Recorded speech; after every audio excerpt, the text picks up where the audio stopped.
Welcome to r/Am I the Jerk, where Karen refuses to split the bills evenly. Am I wrong for refusing to pay a higher percentage of the rent and bills? My girlfriend and I live together and we split the rent and bills evenly, 50-50.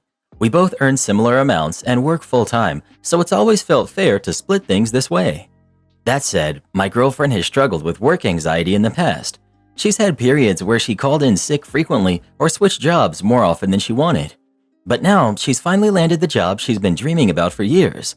She's happy there, which is great, and she's also doing a university course alongside it, which wraps up next year. The other day, we were talking about her plans for when she finishes school, and she casually mentioned that once she's qualified and doesn't have university on her plate, she might ask to go part-time. Specifically, she'd like to work only 3 days a week to prevent her work anxiety from coming back. At first, I didn't think much of it until she said we'd need to revisit how we split the bills if she made the switch. I asked her how she'd afford to go part-time, and that's when she said she'd expect me to take on a higher percentage of the bills. She reasoned that it was for her mental health, and since we're a couple, I should want to support her. But I wasn't on board. I told her straight up that I wasn't willing to pay more just because she wanted to work less. I explained that if she chooses to go part-time, she'd still need to cover her half of the rent and bills. She didn't take that well. She said that if she had to pay half, she wouldn't be able to afford to go down to 3 days a week. My response? Then you can't afford to go part-time. I didn't think I was being unreasonable. It's simple math. She kept insisting that I should at least be open to a discussion about it, but I just reiterated that the current setup isn't changing. I pointed out that she's not planning to go part-time because of something unavoidable, like a medical condition, and I would support her if that were the case. She's doing it preemptively because she might feel stressed again. I told her she's free to make that choice, but she'd still have to pay for her share of the bills. She then said that I was being uncaring and accused me of not wanting to support her. That one stung because I do care about her. I just don't think it's fair for me to shoulder more financial responsibility because she wants to work less. I work full-time, deal with my own stresses, and still manage to pay my half. Why should I take on more when her decision is optional? Now she's upset, and things have been a little tense between us. I get that she's thinking about her mental health, and I do want her to be happy, but at the same time, I don't think it's fair for her to expect me to adjust my financial responsibilities to make it happen. I'm trying to figure out if I'm being a jerk here, or if my stance is reasonable. Am I wrong for refusing to change how we split the bills? Do you want to be right, or do you want to have friends? You're right, but it's not going to win bonus points. You seem really stuck that bills must be split 50-50. That's extreme. Anyway, you're not going to keep her if you make her work. Do you love her, or is she your roommate? If you love her, you'll help her out. I've always struggled to stay healthy and do what I love. She's asking you to help her get what she needs, and you absolutely refuse to compromise. That's sad. Life just simply isn't like that. We all have bills. I'm sure most of us would like a shorter work week to handle life better, but you can't just do that. Tell her to get with reality. You're wrong. If this is someone you can see spending the rest of your life with, spending a bit more while they're studying makes sense. Set them up for success. You sound more like a roommate than a partner, and you sound really stingy. Do you love this person? I do not get the sense you do. Do you have any empathy? You could agree to pay more while they're studying. Well, who do you think is the jerk? OP or his girlfriend? Please let us know. My husband of 6 years takes ridiculous risks while doing his extreme sports. Now that we have kids, I want it to stop. So this whole thing is coming to a head because right now we're on a ski vacation with my family. For the most part, it's been a great time. My parents are here, my brother and his kids, plus my aunt, cousins, and their kids. It's like a big reunion and the vibe is festive.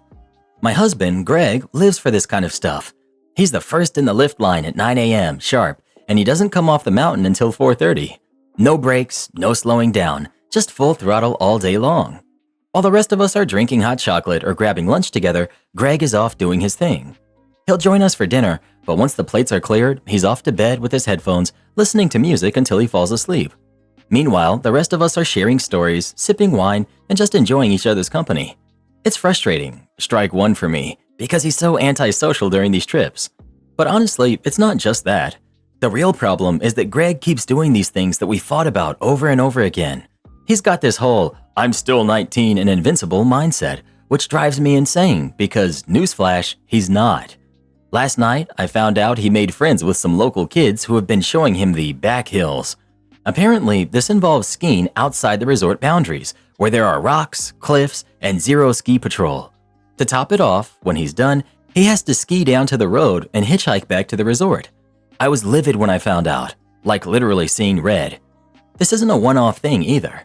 Every time we go somewhere, surfing, mountain biking, rock climbing, you name it, Greg's out there pushing it to the max. It's like he has this need to prove something to himself or the world. And it's not just on vacation. Even during the week, he's at Brazilian Jiu-Jitsu almost every night, coming home with banged up knees, scratched up arms, or bruises. I'm so over it.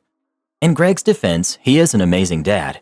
We had our kids closer together than we planned, and while it's been stressful, he's always been super supportive. He's great about giving me breaks when I need them, and he really does love spending time with the kids. But that just makes his reckless behavior stand out even more. Here's the thing, I can't raise two small kids on my own if something happens to him. Whether it's skiing down a mountain with no patrol, surfing waves that are way too big, or climbing something sketchy, he doesn't seem to get that his actions have serious consequences. And to make it worse, he's already talking about how he can't wait to take our kids on these adventures when they're older. Like, really? You think I'm going to let you teach our kids to risk their lives for fun? I've tried talking to him about it so many times, but it always ends up in the same fight. He says I'm overreacting or being too controlling, and I'm just sitting here like, no, I'm trying to keep you alive because I love you and I don't want to become a widow. To address some of the questions I know will come up, yes, we have a huge life insurance policy through Greg's work. It covers pretty much everything, as far as I know, though I do need to double check. As for me, I chose to be a stay-at-home mom. Do I miss my career sometimes? Sure, but I love spending time with the kids, and Greg works really hard to make that possible for me. Our first was planned, but the second came sooner than expected. It's been a little more stressful than I'd hoped, but we both really love our kids. The other thing that makes this harder is my dad. He adores Greg. They're both introverts, so while the rest of us are up late talking and laughing, my dad is perfectly happy hearing about Greg's latest adventure or going to bed early. My dad has no problem with Greg's behavior, which means he's not exactly in my corner when I try to get Greg to tone it down. So yeah, I'm at my wit's end. How do I get Greg to stop acting like he's invincible and start taking his responsibilities more seriously? Because I really can't do this on my own. Update. One comment pointed out that I might be conflating two separate issues, my husband taking risks and him not being social on vacation. Honestly, that hit me like a ton of bricks because they were absolutely right. Let me fill in the gaps I didn't include before. I found out about Greg's backcountry skiing adventures because my dad, who adores him, was basically fangirling over it. Picture my dad, who's usually stoic, sitting there starstruck while Gregory went on about jumping off cliffs and hitchhiking back to the resort with the local teens. Meanwhile, I'm over here simmering because this is the most animated Gregory's been with anyone the entire trip. We were 3 days in and he had gone to bed at 8 every night to hit the slopes early while the rest of us were up late laughing, telling stories, and just enjoying the time together. I was jealous, plain and simple. My brother's wife and my cousin's spouses were fully engaged with a family, and I felt like Gregory was missing out. Or maybe I was missing out on having a husband who wanted to be part of it. Then Monday night happened. My cousin's husband got absolutely trashed in our condo. What started as an awkward scene escalated into a full-blown screaming match between him and my cousin. They took it outside, and the entire ski village probably heard every word. Watching that train wreck unfold made me realize something. No matter how frustrated I got with Gregory for his antisocial tendencies, at least he had never put me through that level of public humiliation. Perspective gained. The next morning, things went from bad to worse for my cousin's husband. While packing up to leave, he decided to show off his amazing driving skills in the icy parking lot.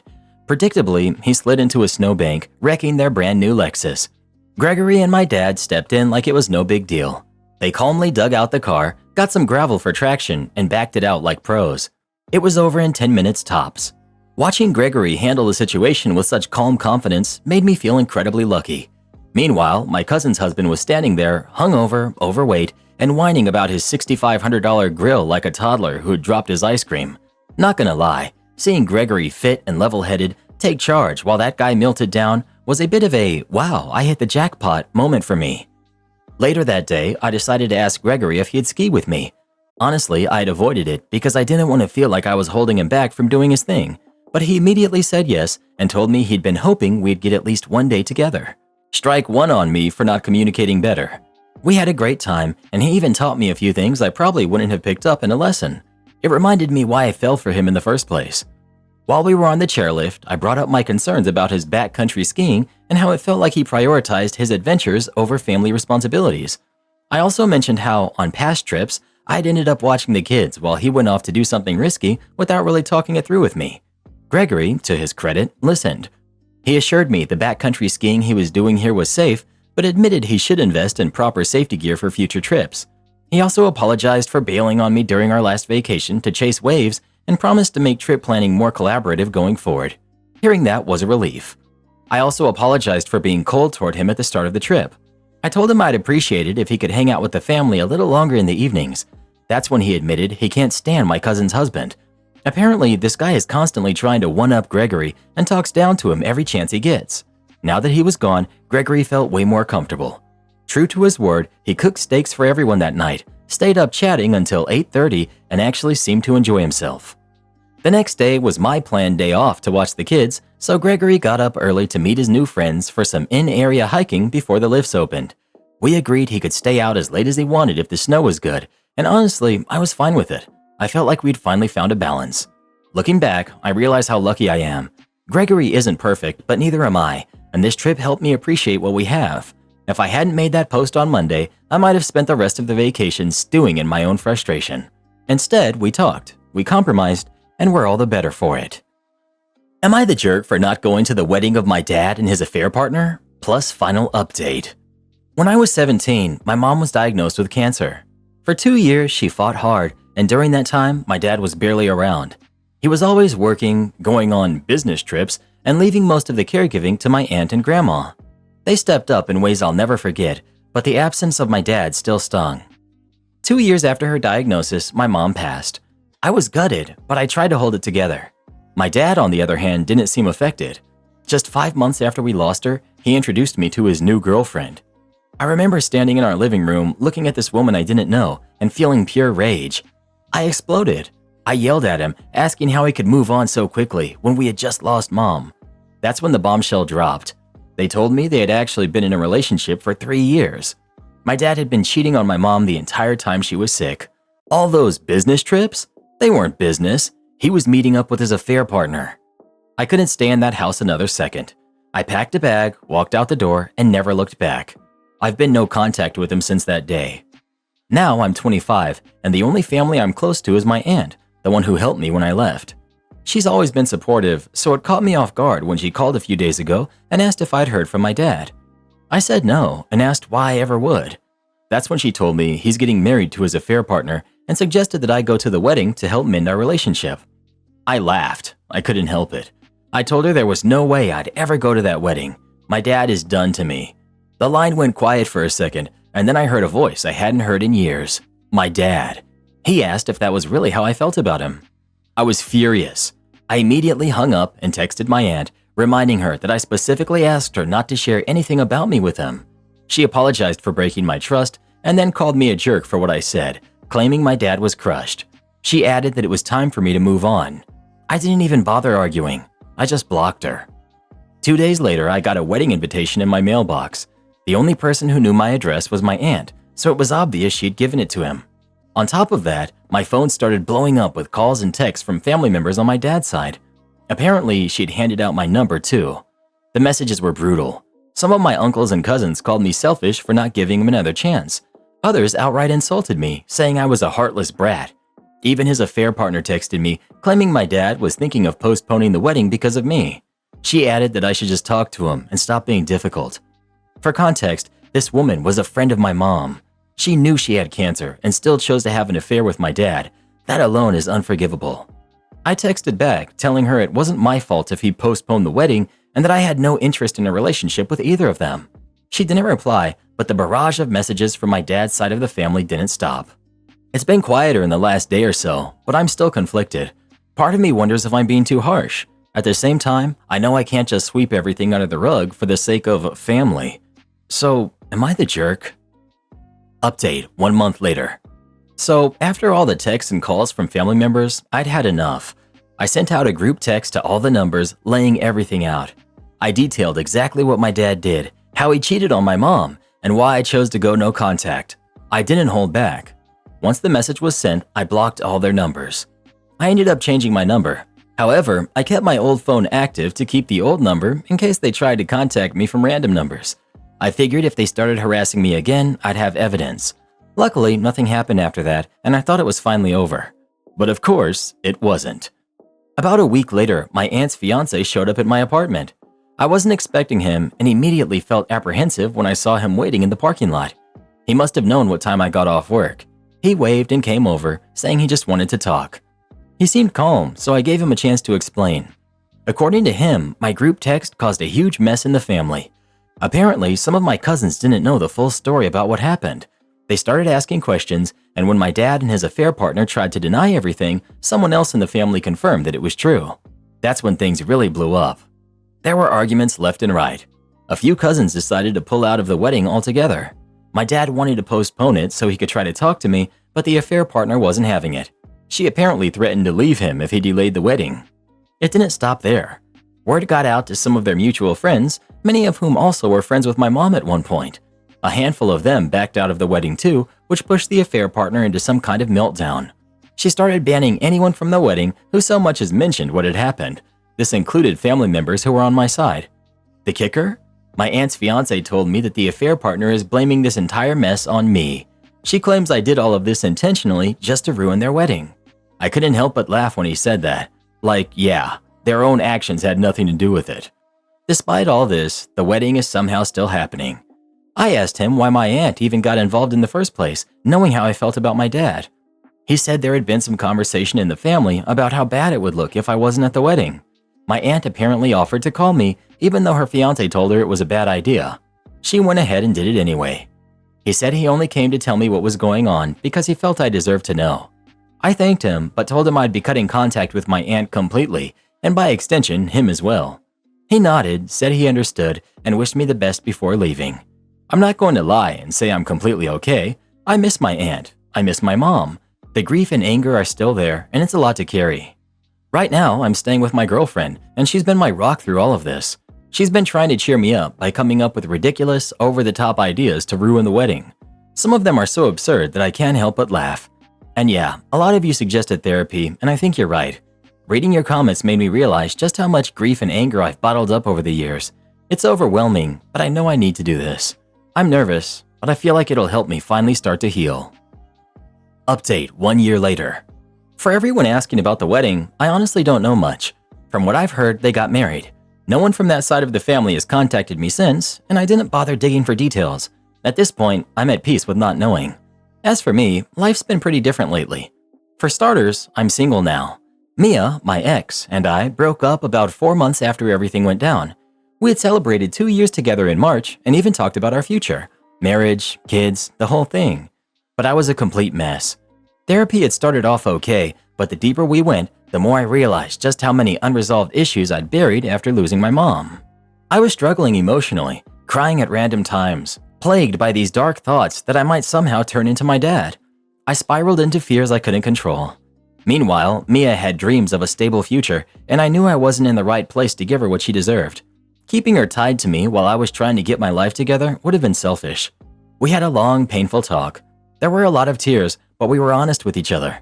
In the end, we decided to part ways. It wasn't easy, but it was the right choice for both of us. Despite everything, Mia and I cared about each other deeply, and she didn't just walk away after the breakup.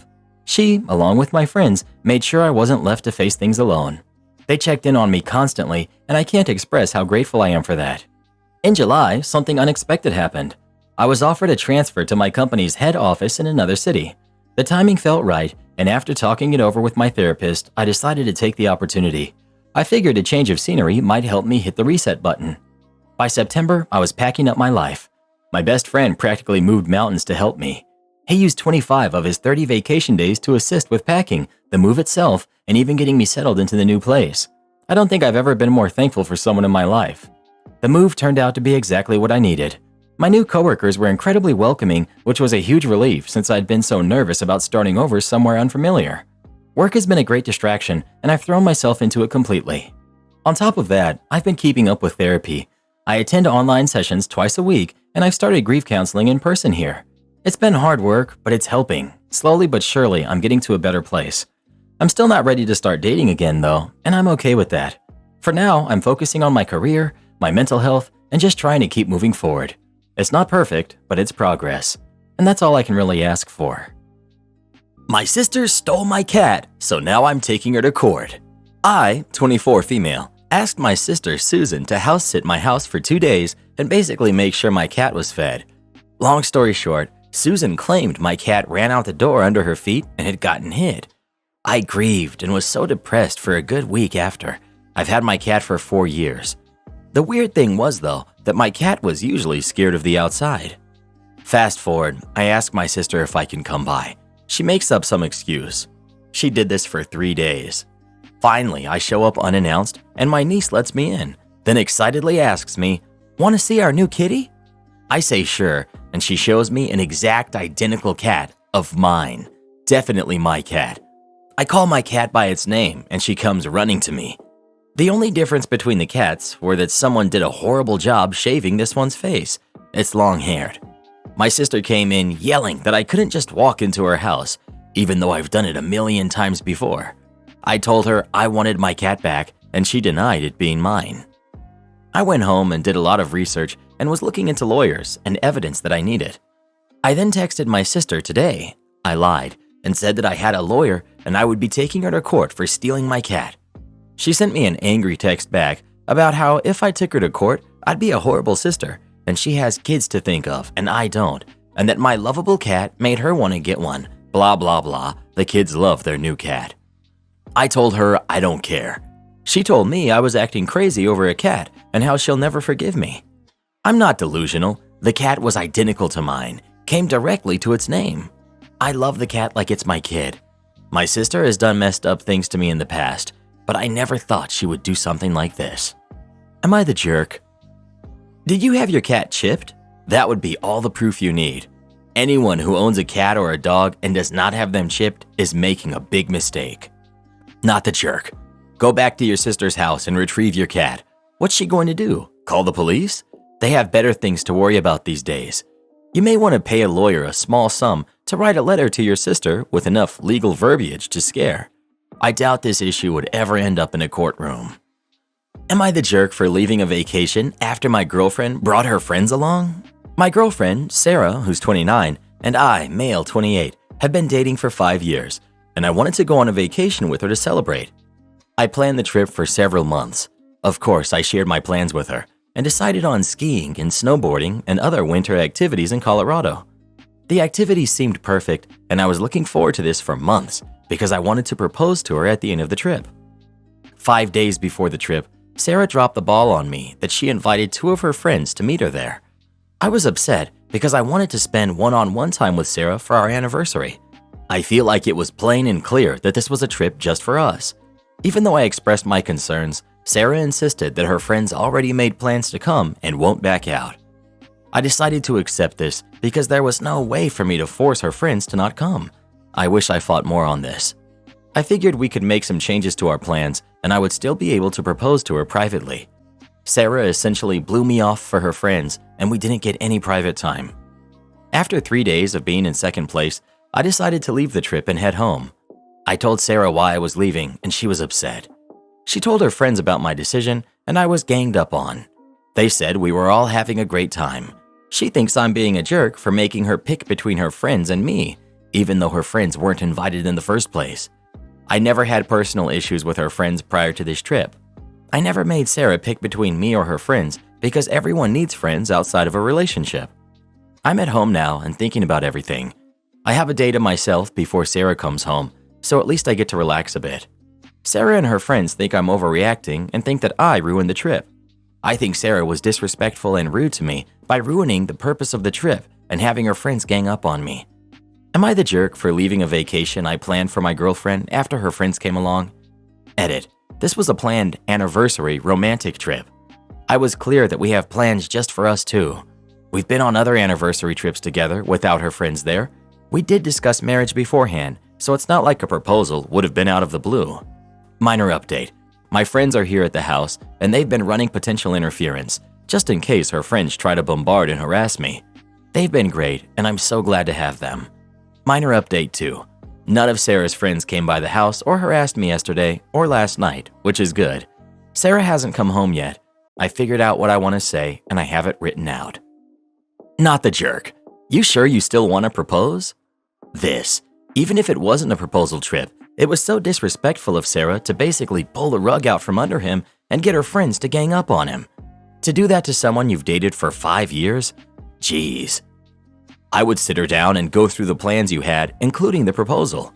Watch the Pikachu face, and then tell her you need time apart to evaluate this relationship. So let me get this straight. 1. You spent months planning on a vacation for the two of you. 2. You paid for this vacation. 3. She invited her friends and didn't tell you until it was too late for them to cancel. And 4. You made requests for alone time and she rebuffed those efforts to hang out as a group with her friends. Buddy, she found the ring and knew your plan for the weekend. Not the jerk. Might want to consider planning for a different future. Not the jerk. If y'all are still speaking, when she comes back from the trip, tell her you didn't ruin her good time and you didn't embarrass her in front of her friends. Seems if she's as serious about this relationship as you are, she should be able to understand your position. Well, who do you think is the jerk? OP or his girlfriend? Please let us know. I think this is what the Reddit folks like to call marinara flags. My son can't attend your child-free wedding? Okay then, you tell him. I'm 31, male. My son is 5 years old. About a year ago, my brother, who's 34, reassured my son that he could be the ring bearer at his wedding. This conversation occurred after he heard us talking about mine and his dad's wedding and was very offended that he wasn't invited, despite the fact that he wouldn't be conceived for another 3 years after the event. My son really latched onto this comment. Now, all these months later, my brother has proposed and is planning a wedding with his fiancée. When I told my son that his uncle was getting married, he was obviously overjoyed and immediately launched into bragging to his younger brother, who wasn't born when the initial conversation took place and was just giving him typical baby babbles in return, that he got to be the ring bearer. I heard the proposal news from my mom, and when I called to congratulate my brother, I also told him the story of how excited our oldest is. My brother went on to tell me that his fiancée is pretty adamant about a child-free wedding, so the promise he made might not be doable anymore. This was obviously hard for me to hear. Not only would this break my son's heart, this would also make mine and my husband's lives considerably harder. We're currently living abroad and didn't think we would have to find childcare for the time of the wedding. Our only options now would be fly with our kids and leave them in the care of people we don't fully trust, since all trusted family members will be attending the ceremony. 2. Leave both of the kids with a trusted friend near our home and fly to the wedding. Not ideal, since thanks to flexible work schedules, we were planning to spend a month with our families following the wedding. Flying in for the celebration, flying home to pick up our kids, and then flying back is too exhausting. Them flying alone is obviously not an option. Or 3, not attend. My brother said he would try to get his fiancée to reconsider, but we spoke 2 nights ago, and he said she's putting her foot down. Admittedly, I was hurt over this on my son's behalf. I told him we would still try to make it, but it was unlikely that we could. I also told him that if he even wanted us to consider coming, he would have to tell his nephew himself that he was going back on his promise and why. My brother said it felt like I was issuing him an ultimatum and making him choose between family and his wife on what's supposed to be the happiest day of his life, and that I was being unfair. I said he shouldn't have made promises that he couldn't keep. Am I the jerk? ETA. Saw some confusion in the comments. I'm a man. Not the jerk. I think you summed it up beautifully. Your brother made a promise that got your kid all hyped up, and now he wants someone else to deal with the emotional fallout when he reneges, because it would be inconvenient for him to deal with it himself. That's a jerk move right there. Yeah, I honestly thought this was going to be OP being the jerk because it's up to parents to explain stuff like this. Unless you've made a promise to the kid that they're really excited about. I imagine the brother completely forgot about the promise, but now that he's been reminded, he kinda has to explain and apologize. Kids latch on to things, and it can be annoying, but in this case, he needs to explain so that the kid doesn't latch on to hating his uncle. Not the jerk. Your brother put you into a difficult position. Kids 101. Don't promise them stuff because they can forget it, but they can also remember it forever, and it's 50-50. If I were you, I'd skip their wedding. You and your husband can have a vows renewal ceremony instead, with 2 ring bearers. Do something cute. Invite friends and family that are close. Excuse yourself from brother's wedding, explaining the situation to your family. Break it on purpose? Sure, we'll replace it. I was recently reminded of this story, even though it took place approximately 10 years ago. Background: I worked at a GameStop when GameStop was still pretty hot. At that point in time, we were forced to ask people if they wanted to buy a small insurance on every disc we sold. It covered all damage. If people came back with a disc with insurance, we replaced it, no questions asked. Scene: it's like 20 minutes till close on a weeknight. I'm doing as much close prep as I can get away with when Jerk and his friends enter the store. Obviously bored and just wasting time, but since I'm alone in the store, I greet them and let them look around for a bit. Jerk brings up a game to the desk and I ring him up. Would you like to buy insurance on this game? We cover all damages. In a split second, he lights up like he just had the most genius idea in the world. All damage? Even if I break it myself? Like on purpose? Yeah, I can see clear as day where this is going, and so can his friends who start chuckling. I play along. Me: yup, all damage, no matter what, no questions asked. He buys the insurance. I bag it and hand it to him, and they walk literally just out of the store before stopping. D pulls out the game, takes out the disc, and looks me straight in the eye while he snaps it in half. His friends are dying from laughing. I just smile politely. So he walks back in, hands me the game and goes, "This is broken. I'd like a new one." Cue malicious compliance. See, our system would warn us in the corner of the screen if we sold the last copy of something. That disc was the last one we had in the store. Me: of course. Unfortunately, I do not have any more copies in store, so I have to have it shipped from one of our other locations. They close in 5 minutes though, as we did. But I will leave a note for the manager to put in a transfer order. It should be here in 3 to 5 work days. If you write your number here, we can call you when it arrives. His friends are wheezing from laughing at this point because it becomes obvious that Jerk totally played himself and now has to wait a week for his game. Lesson: be nice to retail workers. Warning and advice from a lifer. I have over 20 years of experience working in every kind of restaurant and have some advice and warnings for those thinking of a career or trying to move up in the industry. I started at Ruby Tuesdays at 19. The money was great, but I loved the lifestyle. We partied every night and worked every day. I did this for about 4 years until I was fired. Why was I fired?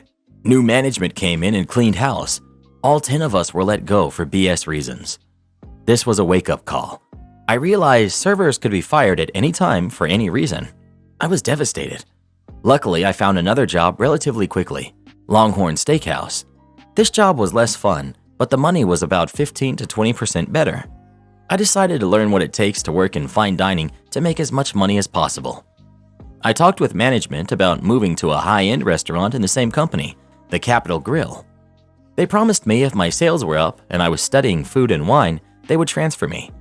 For the next year and a half, I studied and became the lead server. A friend of mine who was in upper management of Longhorn had informed me that they don't transfer servers, and I never had a shot, even though my store managers promised me they would. Again, I was devastated. One Friday night, one of the managers pulled me into the office to yell at me about a secret shopper. I did everything right, but did not upsell cheese fries. She was going off. I was in shock. I knew my sales were much higher than everyone's, and at this point, I had 4 tables that needed my attention. I had had enough.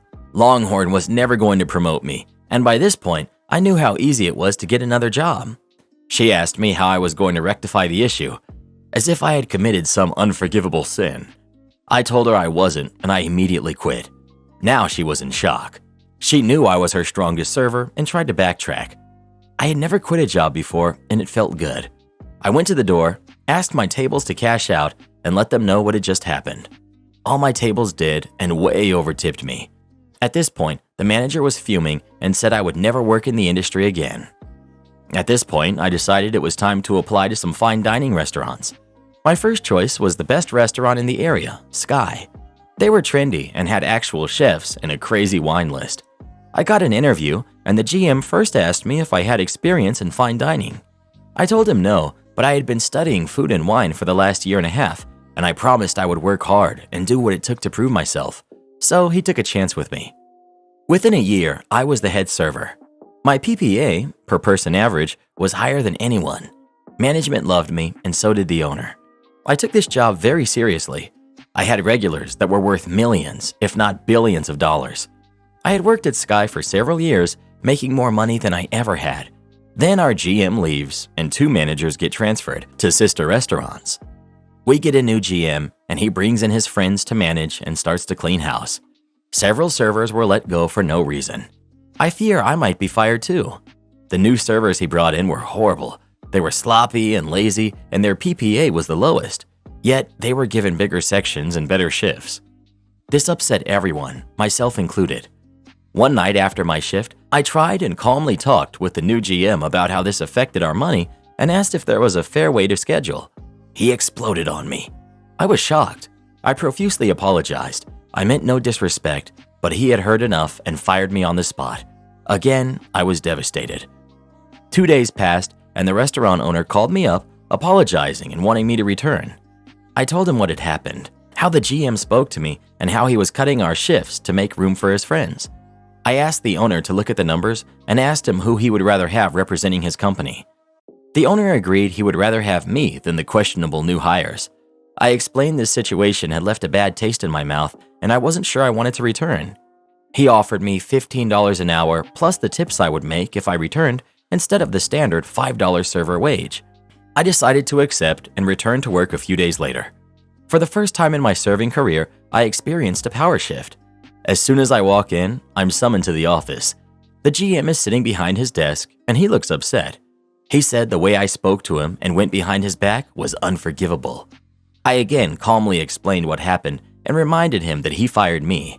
He said I should have dealt with the consequences like a man.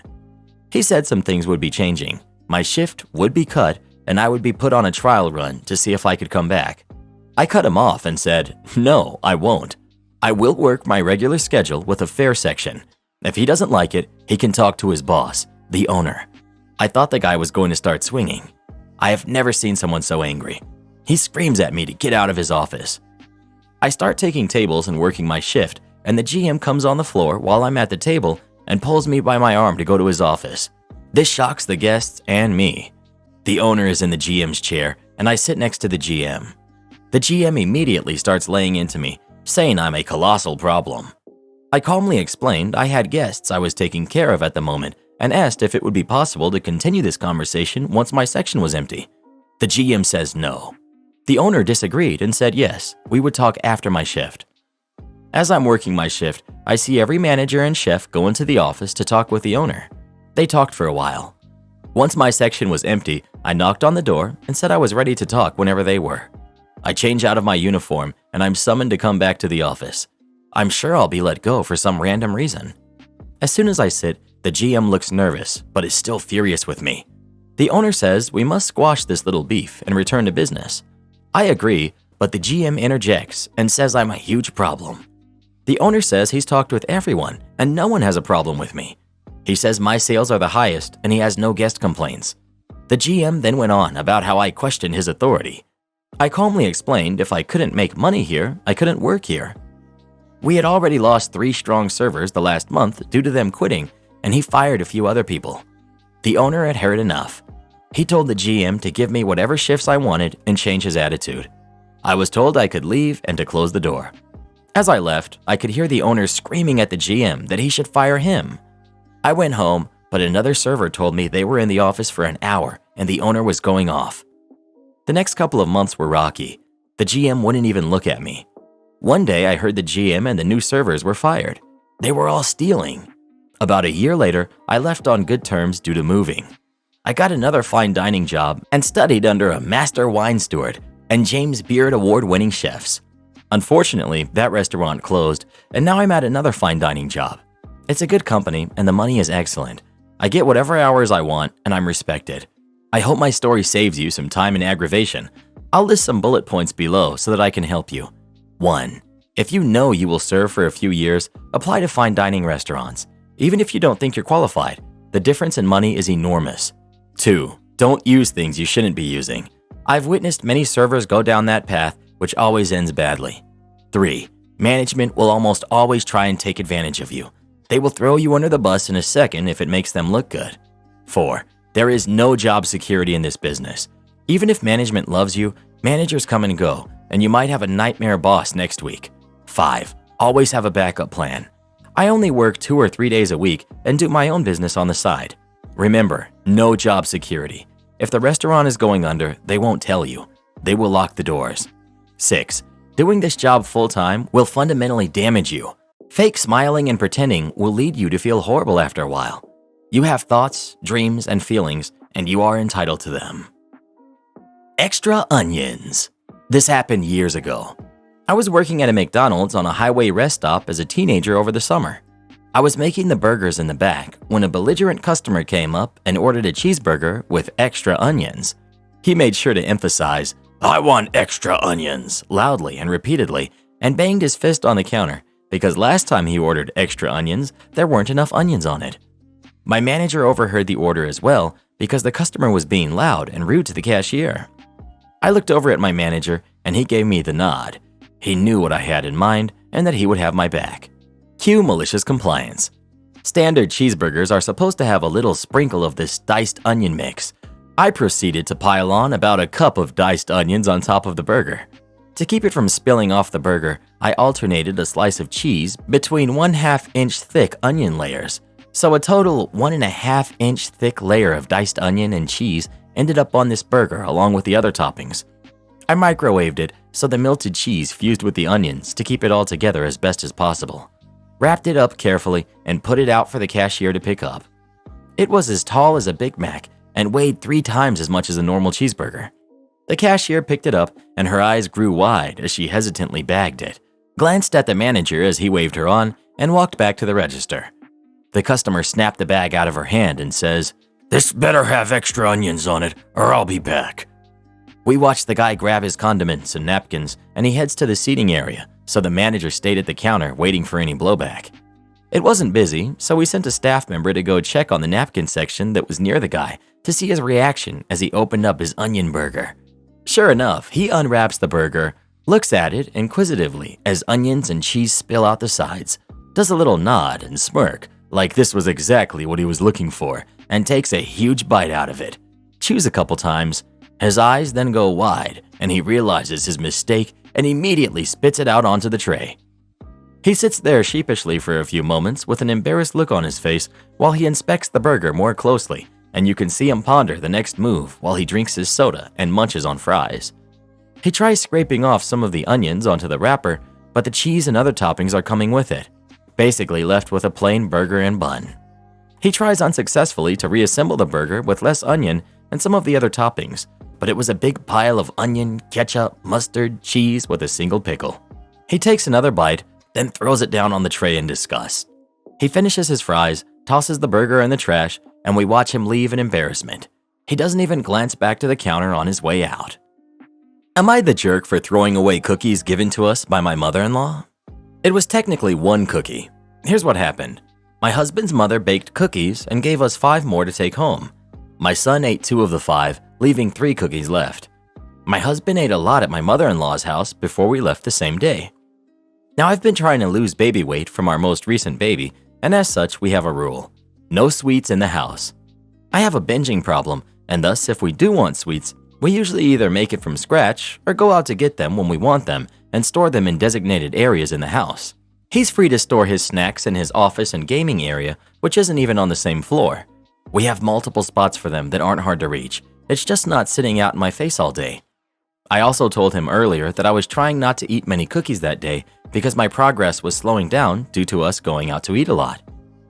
I went out to shop for groceries because I wanted to meal plan, and my husband left the dishes for me to do when I got back. It was over an hour of grocery shopping, and I was tired and hungry when I got back. I started doing the dishes first and opened the cabinet that only stores our cups, and there's 2 darn cookies right there in front of me. I was mad because I had went the entire day eating only 1 cookie, but the reasoning for not having sweets out in the open was clear in that moment because I ate 1 quickly and I was about to start on the other. But I decided to just throw it away because it was the only place of finality. That meant I could not get it later and devour it. My husband came up and I explained that he put the cookie in a terrible spot and I saw it and almost ate them both. He said good thing I didn't because he wanted the last one, and that's when I said I threw it out. He thinks I'm a jerk for tossing it.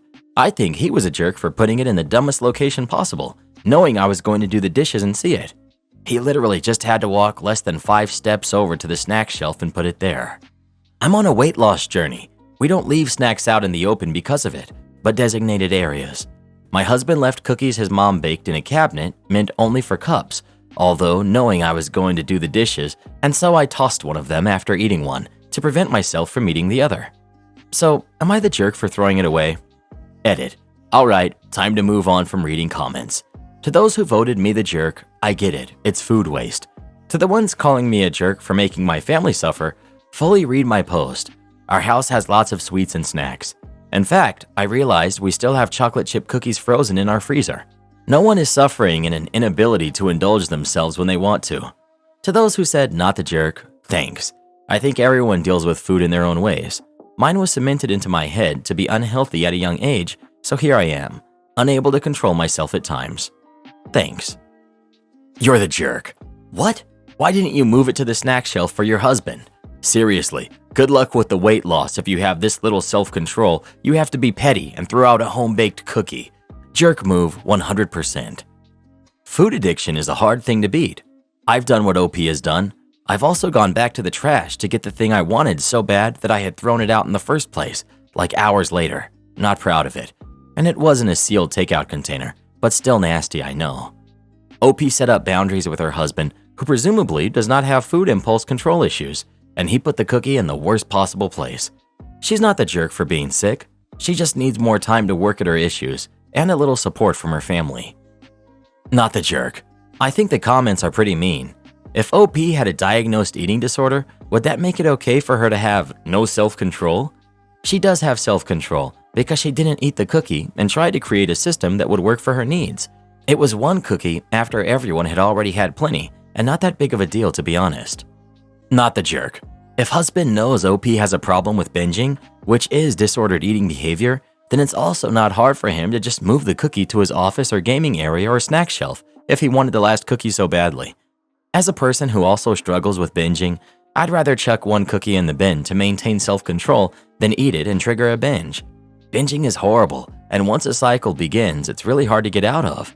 It's literally one cookie. If you wanted a cookie so bad you'd hit the point of anger, knowing someone threw it away to prevent a binge, that makes you a bit weird in my opinion. The You're the Jerks have not experienced binge eating disorder. Throwing away a cookie was a victory, regardless of its origin, rather than triggering a serious binge with larger consequences. A cookie, even one made by dear old mom, is not more important than OP's mental and physical well-being. If it was easy to have willpower and just move on, binge eating disorders wouldn't be a thing. Not the jerk, OP, and well done. I don't care if I'm being downvoted into oblivion. I'm a dude, put on roughly 30 pounds since having kids. If someone puts a treat in front of me, I just eat it. I know it's a shortcoming or something I should do better at. I've had long periods of time where I just don't have any sweets around me, and it's helped me control my weight. But with kids, you end up with all kinds of snacks and treats and crap that I'd otherwise never have around. For someone to not be helpful enough to say, "Oh, good for you for throwing that out instead of eating it." Because let's be clear, your husband was never going to eat that cookie. That was decided when he left it for you in plain sight. Your choice was to eat it or throw it out. Good for you. Keep coming back. It's a really hard thing to combat, and you need people who help. 100%, not the jerk. Edit. Wow, these comments are atrocious. Throwing out a cookie doesn't make someone a jerk. OP, hang in there. You're the jerk. Your poor impulse control isn't everyone else's responsibility. It's great that they're supporting and accommodating, but you need to hold yourself accountable. You didn't eat the cookie you didn't want, and then throw out the other one because of where your husband left them. It wasn't because your willpower was depleted from running an errand and doing a chore. You did it because you have a binge eating problem. You literally had to just not touch the cookies. You need therapy to work on your self-control. Your family shouldn't have to curb themselves because you lack it. You're the jerk. You're the jerk. I have weight issues, so we have a rule about sweets. Sounds like a you problem that's being forced on everyone else. Well, what do you think? Is OP a jerk or not? Please let us know. Bruh, it's one single cookie. Why are these people so mad she threw out one single cookie? People on Reddit really get worked up over the smallest things. Mother-in-law buys us a 2-day weekday hotel stay in her city as a Christmas gift. Husband, who's 37, and I, 30, female, live a 9-hour drive away from mother-in-law. No kids. For Christmas, without checking in with us first, she bought us a hotel from Tuesday to Thursday during a random week in the summer. She told us it was a trip for us lovebirds to do whatever we want. Sure, Jan. I started a new job last summer and don't have paid vacation for a year. Government. I also have to have someone watch our 2 dogs while we're away. We're also responsible for paying for our flights as well. So it's a big hit financially for a vacation we didn't want in the first place. Anyway, husband and I were doing some planning for what we're wanting to do. I have family in the area and husband has other family there as well.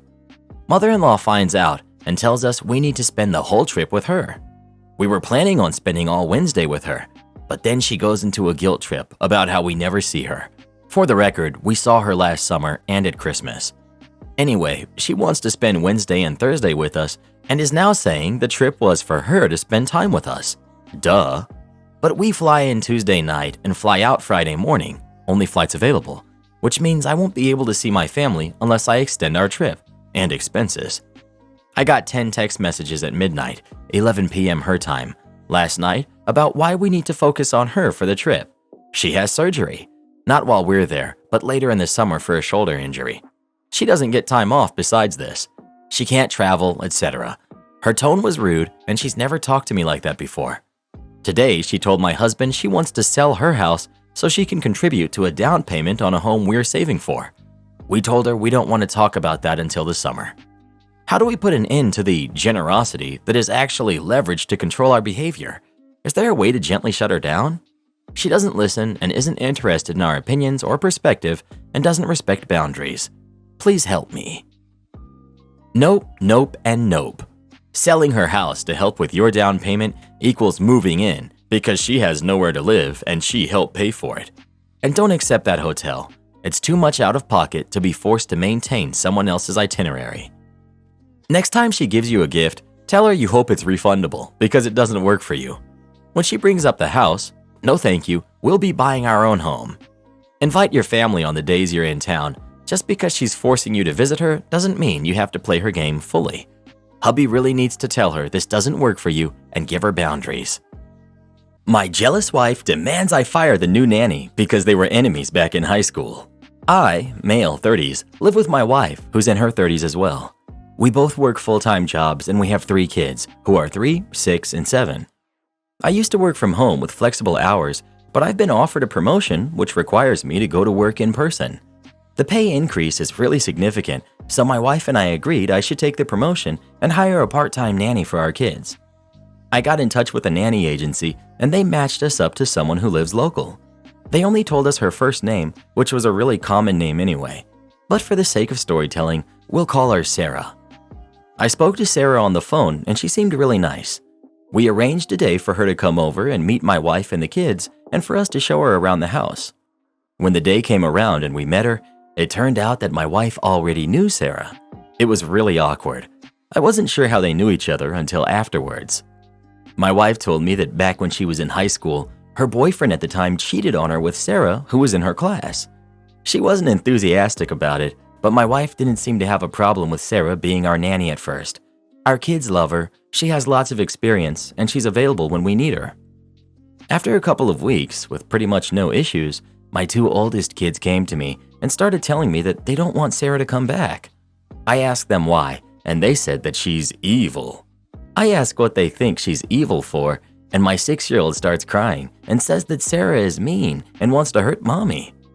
I talked to my wife in private, and at first she said she had no idea what the kids were talking about and that it must be because of something that Sarah did. When I pressed it, my wife admitted that she told the kids that Sarah was evil. She said she knows it was a ridiculous plan, but she was hoping that I'd fire her. My wife asked me to fire the nanny because their history makes her uncomfortable. I asked why it wasn't an issue before, and my wife said she just needed to think about it and she's decided Sarah has to go. I told my wife that we can find another nanny, but until then, there's no reason to get rid of Sarah, and that she was out of line for trying to weaponize the kids against her when Sarah is no danger to anyone. My wife disagreed and said that we need to just fire Sarah ASAP and hire a temporary babysitter until we can find another nanny. She said that she wasn't weaponizing the kids, she was just setting boundaries. This turned into a really heated argument, and I called my wife insecure and controlling and told her that she needs to go to therapy. My wife said I'm being inconsiderate of her feelings and I need to put myself in her shoes. This was one of our biggest arguments in a very long time, and I just want a neutral opinion on whether or not I was wrong. Everyone sucks here. Your wife shouldn't be talking smack about Sarah to your kids, but you also shouldn't be insisting that Sarah remain hired. There are plenty of other people who I'm sure would be equally as nice and fun as Sarah, with the added bonus that this one won't have painful beef with your wife. Everyone sucks here. OP, this is just ridiculous.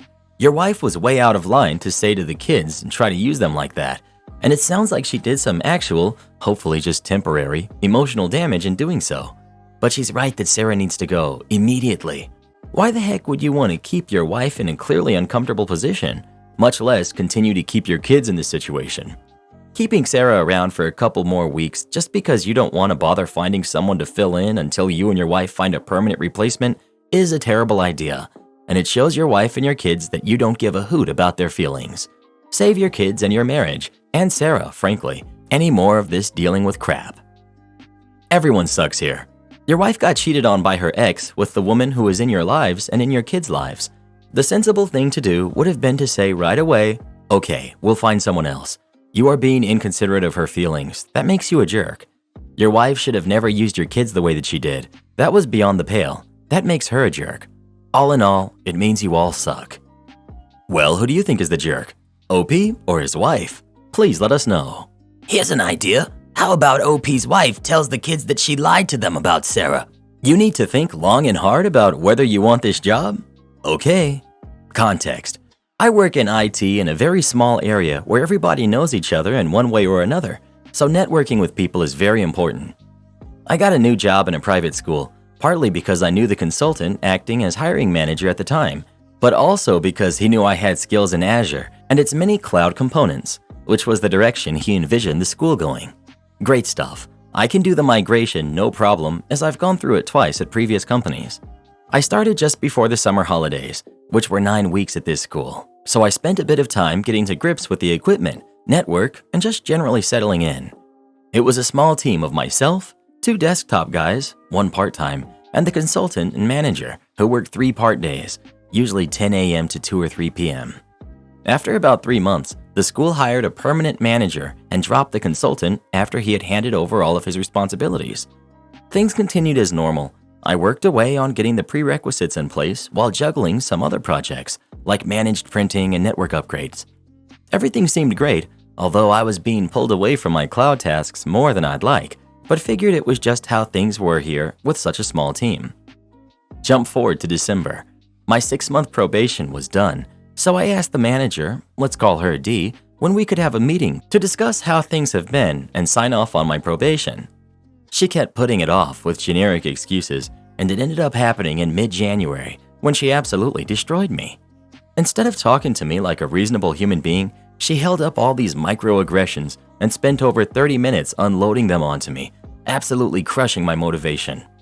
She also said she doesn't believe the cloud is the right way to go and that I needed to be better at on-premise infrastructure and networking. I had specifically said during my interviews that networking is my weakest area and that I specialize in cloud computing. So essentially, the role I'm supposed to be doing has changed entirely to one that I'm not good at. She's used this as a way to suggest extending my probation while she creates a new role for me that's more fitting, as I don't have the networking skills she's looking for. I was visibly upset and she left me for a minute, but just before she left, she said, "You need to think long and hard about if you want this job, because right now you're not performing well enough to keep it." I sat there for about 20 minutes, alone in a side room near our office. Thoughts went through my head, doubting myself, worrying about losing my apartment I bought just 6 months ago if I lost this job, worrying what my family would think, and just generally how I'd deal with what I felt like was an inevitability. I tried my best with everything I did, and she still wasn't happy. So I thought about what she said. Do I want this job? No. So that night, I signed up with all the local job agencies, frequently checked job sites, and all the time I was at work, I acted like she had helped me see my errors and that I was working on them to prove myself to her. Actually, I couldn't stand her, and I couldn't stand being in the same room as her. I hadn't taken any of my annual leave days as I had no money after spending all my savings on my apartment, so I didn't see the point in taking time off to sit around. She nagged me about this constantly, saying I'd lose it if it weren't taken, blah blah blah. Like I didn't already know how holidays work. I booked a big block of 3 weeks at the end of May as we had family coming to visit. This is relevant later. About 2 months later, I booked a couple days holiday to attend an interview. Obviously, I just told her I fancied a long weekend. I got the job. Not only was it more engaging and relevant to my areas of expertise, but it was a tasty $7,000 pay raise with a bonus scheme up to 25% annually. Sweet. I come back in on Monday, ready to hand my notice in, but she's booked a meeting with me while I was off for 10 a.m. to discuss my new role. I have my notice in an envelope, and I bring that to the meeting. She starts with pretty much saying, "You've gotten a bit better, but still not good enough for this job, so I'd like to propose." I cut her off and I hand her the envelope. She opens it, reads it, and says, "Oh, okay, She says, "Well, your notice period is a month, so your final day will be the 8th of June. I counter with, "Actually, I think you'll find that while on my probation period, it's actually only 2 weeks, which brings it to the 25th of May, which is also a public holiday, as is the 24th, so my last day is actually the 23rd of May. She tries to say that I'd passed probation, but I remind her of the letter I signed agreeing to the extension and that I hadn't signed any contract for this new role yet. A bit of back and forth, and she finally concedes. I also remind her that I had almost the entirety of my annual leave, which has to be paid to me when I leave, as my finish date was before they were to be taken. As the school was going through a big cost-saving exercise, this would look really bad on her. She asked me to take them instead of working my notice, which I declined. I'd rather tolerate her for 8 more days and get paid for a full month's pay on top of my normal salary. She reluctantly agreed and said she's going to talk to HR and let them know. On the way out of the meeting, I thanked her for helping me out in January. She looked at me confused, so I reminded her that I needed to think long and hard about whether I wanted this job, and I decided that no, I didn't, and I found a much better package elsewhere. Now I have my own office, complete with coffee machine and mini fridge, staff who work with me on projects, and time to work on Azure features like I'm supposed to, all while getting paid considerably more. Thanks, Dee. P.S. She got the boot 3 months after I left. Apparently, she clashed with a lot of the teaching staff with her management style. Guess I wasn't the only one who didn't get along with her. Am I the jerk for wanting to spend time with my wife instead of babysitting my little sister? I, 24 male, and my wife recently had our 5-year anniversary. We had planned to go to a nice restaurant, then ride in a hot air balloon, and then go to a lake and relax. I was going to buy her flowers and all. Then out of the blue, one day before our anniversary, I get a text from my mom demanding me to babysit my sister for a week, while she and my dad go visit my aunt who recently got diagnosed with leukemia. Now, I love my sister. We're 18 years apart, but are still closer than ever. She has a bit of a mental challenge, but otherwise is a pretty normal kid. I was debating whether to say yes, but I didn't want a kid in tow while I was having a date with my wife. So I politely declined and didn't get an answer, so I thought it was okay. The next day, we're at the restaurant when my phone starts buzzing like crazy. I check it, and it's filled with texts from my mom and dad. They're calling me all sorts of names and saying that they showed up at my house only for it to be empty. Now they're ignoring me. When I write to them, I haven't gotten an answer. Am I the jerk? Edit. My wife and I also have to work for more than half of those days. Me and my wife have known each other since we were kids and started dating when we were teenagers. My sister is currently staying with a family friend who we've known all of our lives. The friend has 2 kids who are very close to my sister. The family friend said she wouldn't mind keeping her for the week as she gets a break from her twins and encouraged me to relax. Edit. My aunt is not in critical condition. She's doing fine. She also lives far away, and it takes a couple of hours to get to her. 3 hours and a little more due to stops and other things, so it takes about 4 to 5 hours probably. Update. I have gone over to the friend's house and gotten them food for the kind gesture. I can clearly see that my sister enjoys the twins' company and the friend doesn't work, so I intend to keep her there. However, the friend informed me that my parents were talking bad about me and my wife in her messages. She told me that they were berating me for being a bad son and that my wife probably convinced me to stay away from an important situation. I intend to speak to them about this once they get back. I don't want to intrude when my aunt has leukemia. Not the jerk. You had plans. You politely declined with notice. You are not your sister's keeper. It's on them to find a sitter, and they had plenty of time to do so, but they failed to do that. I hope you had a lovely anniversary in spite of it all. Edit. Even with the info that your aunt was diagnosed with leukemia, you're not the jerk. It was still on them to either make other plans or communicate with you at all, rather than making demands. If they chose to go just one day later, then you could have decided if you'd be willing to keep your sister for a week. There were workarounds and other options. They just chose to ignore all of them. OP politely declined, and yet they still showed up at the house? And they're calling him all sorts of names? To me, this is proof that they didn't want him to babysit the sister. They were looking to dump the sister off, regardless of what measures they had to go to accomplish it. Not the jerk by a long shot. By all means, taste your words. I used to work as a food receiver in a retirement home kitchen. I won't say the name, but I will say it sounds vaguely Nordic.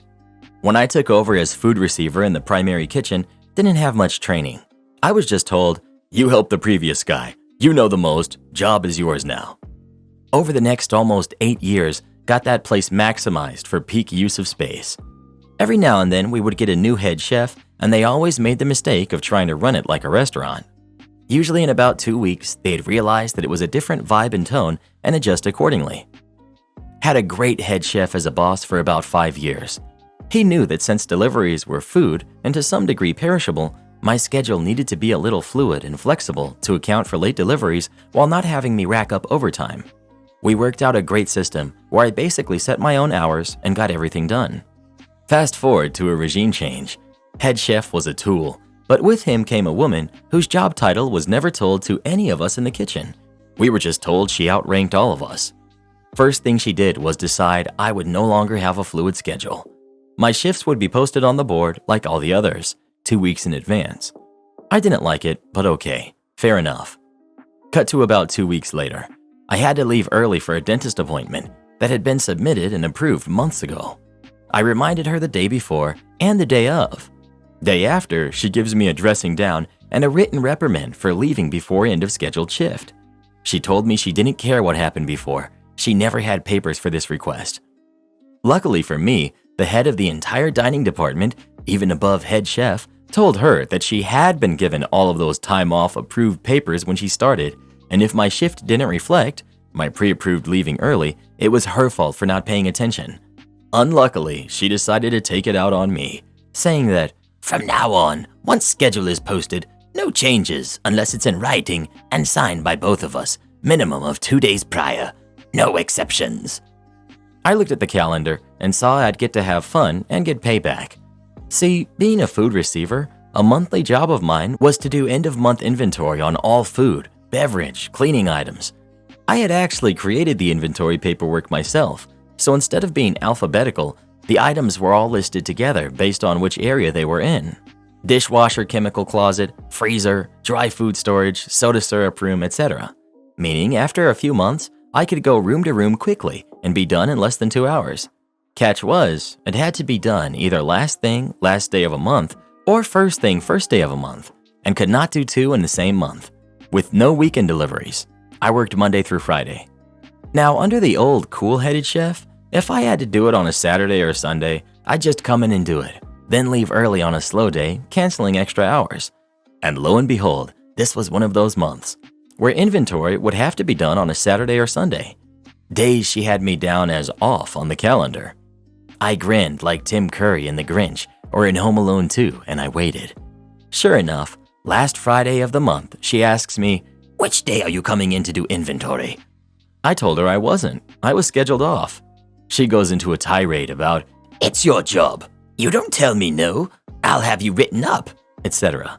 I calmly told her making the schedule was her job and responsibility, not mine. This earned me, "I don't care what the schedule says. You're coming in this weekend." To which I sweetly and sarcastically asked if she had a paper signed by both of us and dated no later than yesterday about us agreeing to this switch. "You know," I said, "the policy you created when you got called out by head office for not properly handling my scheduled early shift?" If smartphones had been common around 2009, I would have taken a picture of her face. I found out from Weekend Crew it took her almost an entire day to do it herself. That was the first of many times she found out that fun way that about half the tasks I did under old regime were technically not required by my work position. I just did them when I had extra time to help a boss that I respected. Am I the jerk for not telling my brother how much something was worth until he re-gifted it to me? I had a boomer great aunt that was a wonderful and lovely woman. She grew up in Eastern Europe right after World War II. One of the weird things about her was that she would just give her old belongings as gifts for weddings and important birthdays. I still have the music box she gave me for my first communion. When we saw a family, I would always ask to see their pieces. A few of my aunts had them displayed in china cabinets or out somewhere safe. A few had them collecting dust in a box. I made sure they knew that if the day ever came that they wanted to downsize or something, I would appreciate a chance to grab it for my collection. Some of my cousins took me up on the offer, and I ended up with 6 extra pieces for my room. When I moved out, I made sure that every single part of my collection was safely wrapped and packed. They are my little treasures. I know it's weird. Sorry for being so long-winded, I just love talking about that stuff. I'm about 15 years younger than my eldest brother, and he knows about my collection. When he got married, I was 14. At his gift opening, I saw he got one of her usual gifts. I also saw his wife's face. She was not super grateful. I made sure he knew that I thought it was beautiful, but I didn't ask him to think of me if he wanted to get rid of it. I thought he might like to pass it on to his kid one day. When my aunt passed, she left me the last of her collection, 3 pieces that were a set. I got married last September. My niece, his daughter, was my flower girl. At my gift opening, I could almost hear him giggle when I opened my gift from them. It was the piece from our great aunt. He thought it was super funny. Then he gave us our real gift from our registry. I thanked him profusely for both. He came over the other day and saw my collection in my china cabinet that I inherited. He asked why I was so fascinated with this stuff. I told him that I thought it was amazing and that lots of people collected it. He called BS and started looking it up. The figurine he gave me is worth about $6,700. He said that I was a jerk for not telling him what it was worth. He wants it back. I said that my husband and I were going to give back every piece I got from family as a gift for a special occasion. I already planned to give that piece to my niece for her first communion, along with a little booklet of information about my aunt and the value of the piece so they appreciate it. I know exactly who I got each piece from, and they're all going back to that family. He says I'm being mean accepting a gift from him that's worth so much. I asked him if he ever bothered looking up the value of what he was giving me. He said he thought it was like Precious Moments or Hummel. Whatever. I have family treasures to keep safe for the next generation. I know I would have gotten something awesome from my great aunt if she hadn't passed before my wedding. Not the jerk. He only wanted it when he found out it has monetary value. You want it for its sentimental value and to pass it on to his daughter. Very sweet of you, really. Not the jerk. You're doing something so thoughtful for your family, maintaining some of your history to pass down to the next generation. Your brother is a bit of a jerk asking for a gift back, but seriously, your great aunt would love that you cherish her gifts like this. Want us to look for problems to repair? Okay, if you insist. This happened when I worked at the post office years ago. I was one of about 40 mechanics and electronic technicians on the 3 p.m. to 11:30 shift, whose job it was to fix the machines used to process mail. It was a huge facility with thousands of people working there. This may not seem believable today, but first-class mail had to be received, processed, and shipped out within 24 hours. Letters and packages start arriving in the afternoon. Sack of letters and packages are placed on conveyor belts, stamped mail is canceled, all mail is sorted on machines, placed in trays for shipment to their destination, and placed on trucks for shipment directly to the destination post office or the airport. Mail comes between 3 p.m. and 8 p.m. and went out around 5 a.m. Up to 2.5 million stamped letters per day during Christmas, but usually around 600,000, plus metered mail and parcels every weekday. Our job was basically to sit around, wait for something to break, and fix it ASAP so it would run to the end of the shift. The day shift could do a more permanent fix if necessary. That was our job. Wait for some machinery to break and fix it. We sat in small groups near our machines and read, gossiped, or did whatever. One day, some bigwig saw us and didn't like us sitting around doing nothing. Word came from on high, and we were told to patrol our areas and fix the broken equipment. Our chairs were taken away so we could not sit down. Now comes the malicious compliance. We did as we were told. We patrolled the building. If anyone saw something broken, we shut down the equipment and fixed it. According to safety regulations, we were required to lock out the power source with our individual padlocks and rope off the area. Hey, you 50 clerks, you need to move from under this conveyor belt so we can replace it. Of course, that disables part of the 6-mile-long system, so productivity is lost. Letter sorting machines with 14 clerks are shut down for minor repairs. Stamp canceling machines? The same. Productivity slumped, and hundreds of clerks were required to work overtime that night and morning to make up for equipment being shut down for repairs. I'm sure the first night it cost tens, if not hundreds of thousands of dollars in overtime. After 3 days, our chairs returned, and it was business as usual. I gave my daughter a McDonald's application when she was behaving like a brat. First world problems alert. Our daughter recently turned 16. For her birthday, she was getting a vehicle. She'd been learning to drive with my 2010 Nissan Titan while she held her permit. I was gifting her the truck. It was twofold, actually. I had been wanting to get a Silverado. She needed a vehicle. The day before her birthday, I had the truck professionally detailed in and out. I take the utmost care of my vehicles, both cosmetically and mechanically. The truck looks brand new practically. On her birthday, I took her to the DMV. She thought we were there to do her road test and get her license. After she passed, I pulled the Titan's title out and said, "Happy birthday." That's when she pretty much made an embarrassing scene because, "OMG, I'm not driving a grandpa truck, Dad." I'm 39 for the record. She threw a tantrum because she wanted a blue Jeep Wrangler. We walked out momentarily to speak. I wanted her to know exactly how rude her behavior was when her father was giving her a truck that any other 16-year-old would be extremely grateful for. Eventually, she apologized, but we had another hiccup when I told her she'll get full access to it when I get another truck, which was already in the works.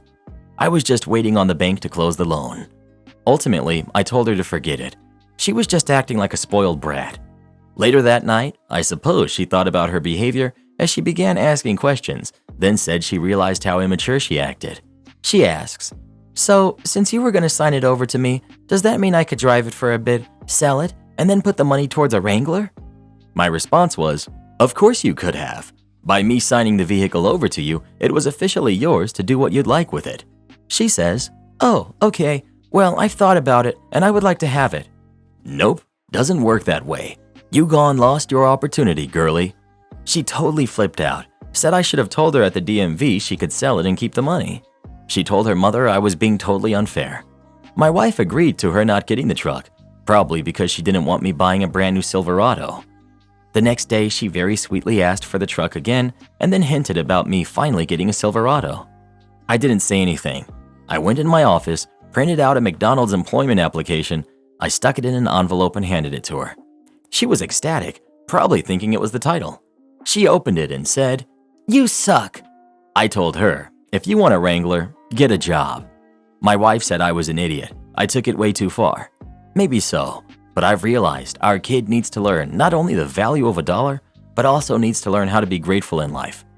It sucks this happened since it was part of her birthday. I didn't anticipate this type of behavior. It was upsetting. Now every time I look at my truck, all I can think is, it's a grandpa truck. Not the jerk. You are clueless though and need to parent better. There is no way she turned 16 and gained this attitude. She's been like this for a while with others and you thought it was cute. Now it's come back to bite you and so you're trying to teach her a lesson. I guess better late than never. I hope that you both learned something from this experience. Not every bratty teen is the result of bad parenting. I raised my kids exactly the same and one was bratty and two weren't. It took a while for the one with the attitude to grow out of it. Parents don't have control over personality. Two were grateful for the used cars we bought for them, and nothing was good enough for the other one. Exactly what I was thinking. I have 3 kids, and from the paths they took and their personalities, you would never think they had the same parents. I'm still gobsmacked that when we offered to help out our oldest by supplying a car for her to drive, by buying one from a trusted mechanic friend, her first comment was to complain that she didn't want a white one. The sheer entitlement bowled me over. We told her it was that or nothing because we weren't going to take a risk purchasing a secondhand car from an unknown seller. At least she had the grace to be embarrassed about her reaction later, but I'm still stunned that a kid I raised had that little gratitude. I promise you, it was not something that we instilled in her. Thousands of euros for the damaged car. In my home country, living abroad now, The gas stations have people who will fill your tank for you. It's not optional. These people are paid to put fuel in your tank. That's it. I was one of them during my college years.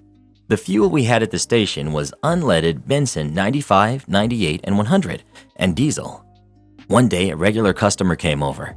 He was a taxi driver. I had seen him before, both with his taxi car, a Mercedes, and his private car, an Audi.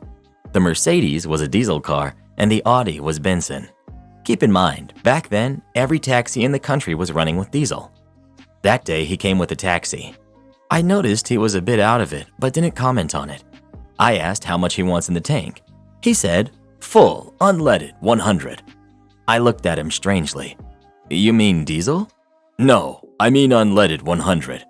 But sir, you have the… I didn't get the chance to point out that he was driving his taxi. He goes, young girl, please, I know what fuel my car needs. I look at him one more time. I was getting upset at this point. Okay, sir, full tank, unleaded 100. Is that correct? Yes, thank you. Right away. And I proceed to put unleaded 100 in his diesel car.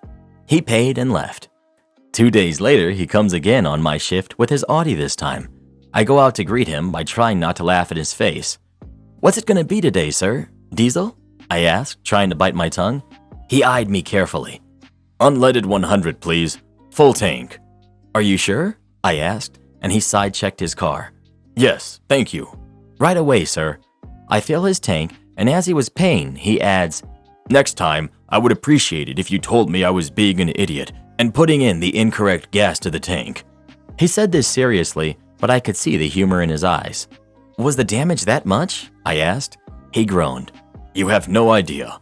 Have a good day. And he left. I never found out what the cost was of the damage, but for my duration at that gas station, when I was the one loading his car, he always would go like, full tank, please, without saying what kind. Karen coworker tells everyone I'm not actually British. She really ends up regretting it. For context, I'm a 20-something British-American male living in a very southern and undereducated part of the US. I've been here for a while now, and generally when I tell people where I'm from, I get a little pushback because I don't really have as thick of an accent anymore. On to the story. I work in a small office. We have a rolling line of temps that come and go. Most of them are barely high school graduates or people with very little in the way of worldly experience. This is important for later. So one day, they bring the usual parade of new hires around, and I do my introduction. Hi, I'm OP. I'm one of the recruiters here at Company X. I'm married with 2 dogs, and I am originally from the UK. Normally, this is just a throwaway line that I use as an icebreaker, and it normally rolls right off. Until this one wonderful young woman pipes up. You don't sound British. She, of course, left out the T very purposefully. Me. Sorry, love. Forgot the coat and tails at home, I say as I drink my Twinings. The group kind of laughed it off, and I figured it was a pretty open and shut deal. Nope. A couple of days later, word gets around that this chick has been telling a bunch of people that I'm not British and that I'm lying for clout. She said that I don't even sound British and that she is dating a British guy and knows how they act. So rather than being a mature adult, I do the very British thing of malicious compliance. I need an intern to bring me some tea. Would you mind climbing the apple and pears and pouring me a cup of Rosie Lee? I started wearing 3-piece suits, a pocket watch, and a monocle I found at a thrift shop. I went Super Saiyan 3 British. Obviously, about 3 hours into the first day, my boss wants to know what's up. I tell her, and she finds it so hilarious that she assigns that intern to me for the rest of the day. I kept using odd British rhyming phrases and sayings that she would have to keep asking me to speak normal. I would reply, "But I thought you knew how us British people act." She quickly realized her error, and we've been cordial ever since. Nowadays, I keep my old red passport in my desk drawer just in case someone pulls that stunt again. And for the record, I'm not British, I'm English, and a Scouser at that. I prevented my nephew from getting bit by a rattlesnake. Now his mother is furious with me. My 11-year-old son goes to a skate park after school with his friends, which includes his cousin, my nephew, Jack, who's also 11. I went to pick up the boys when I saw a crowd of the kids by the fence. I went over and asked what was so interesting, and they pointed to a snake. Not just any snake, but a rattlesnake. They had never seen one before, maybe outside of a zoo, and I assumed they were trying to get it to strike because they didn't think they'd get bit.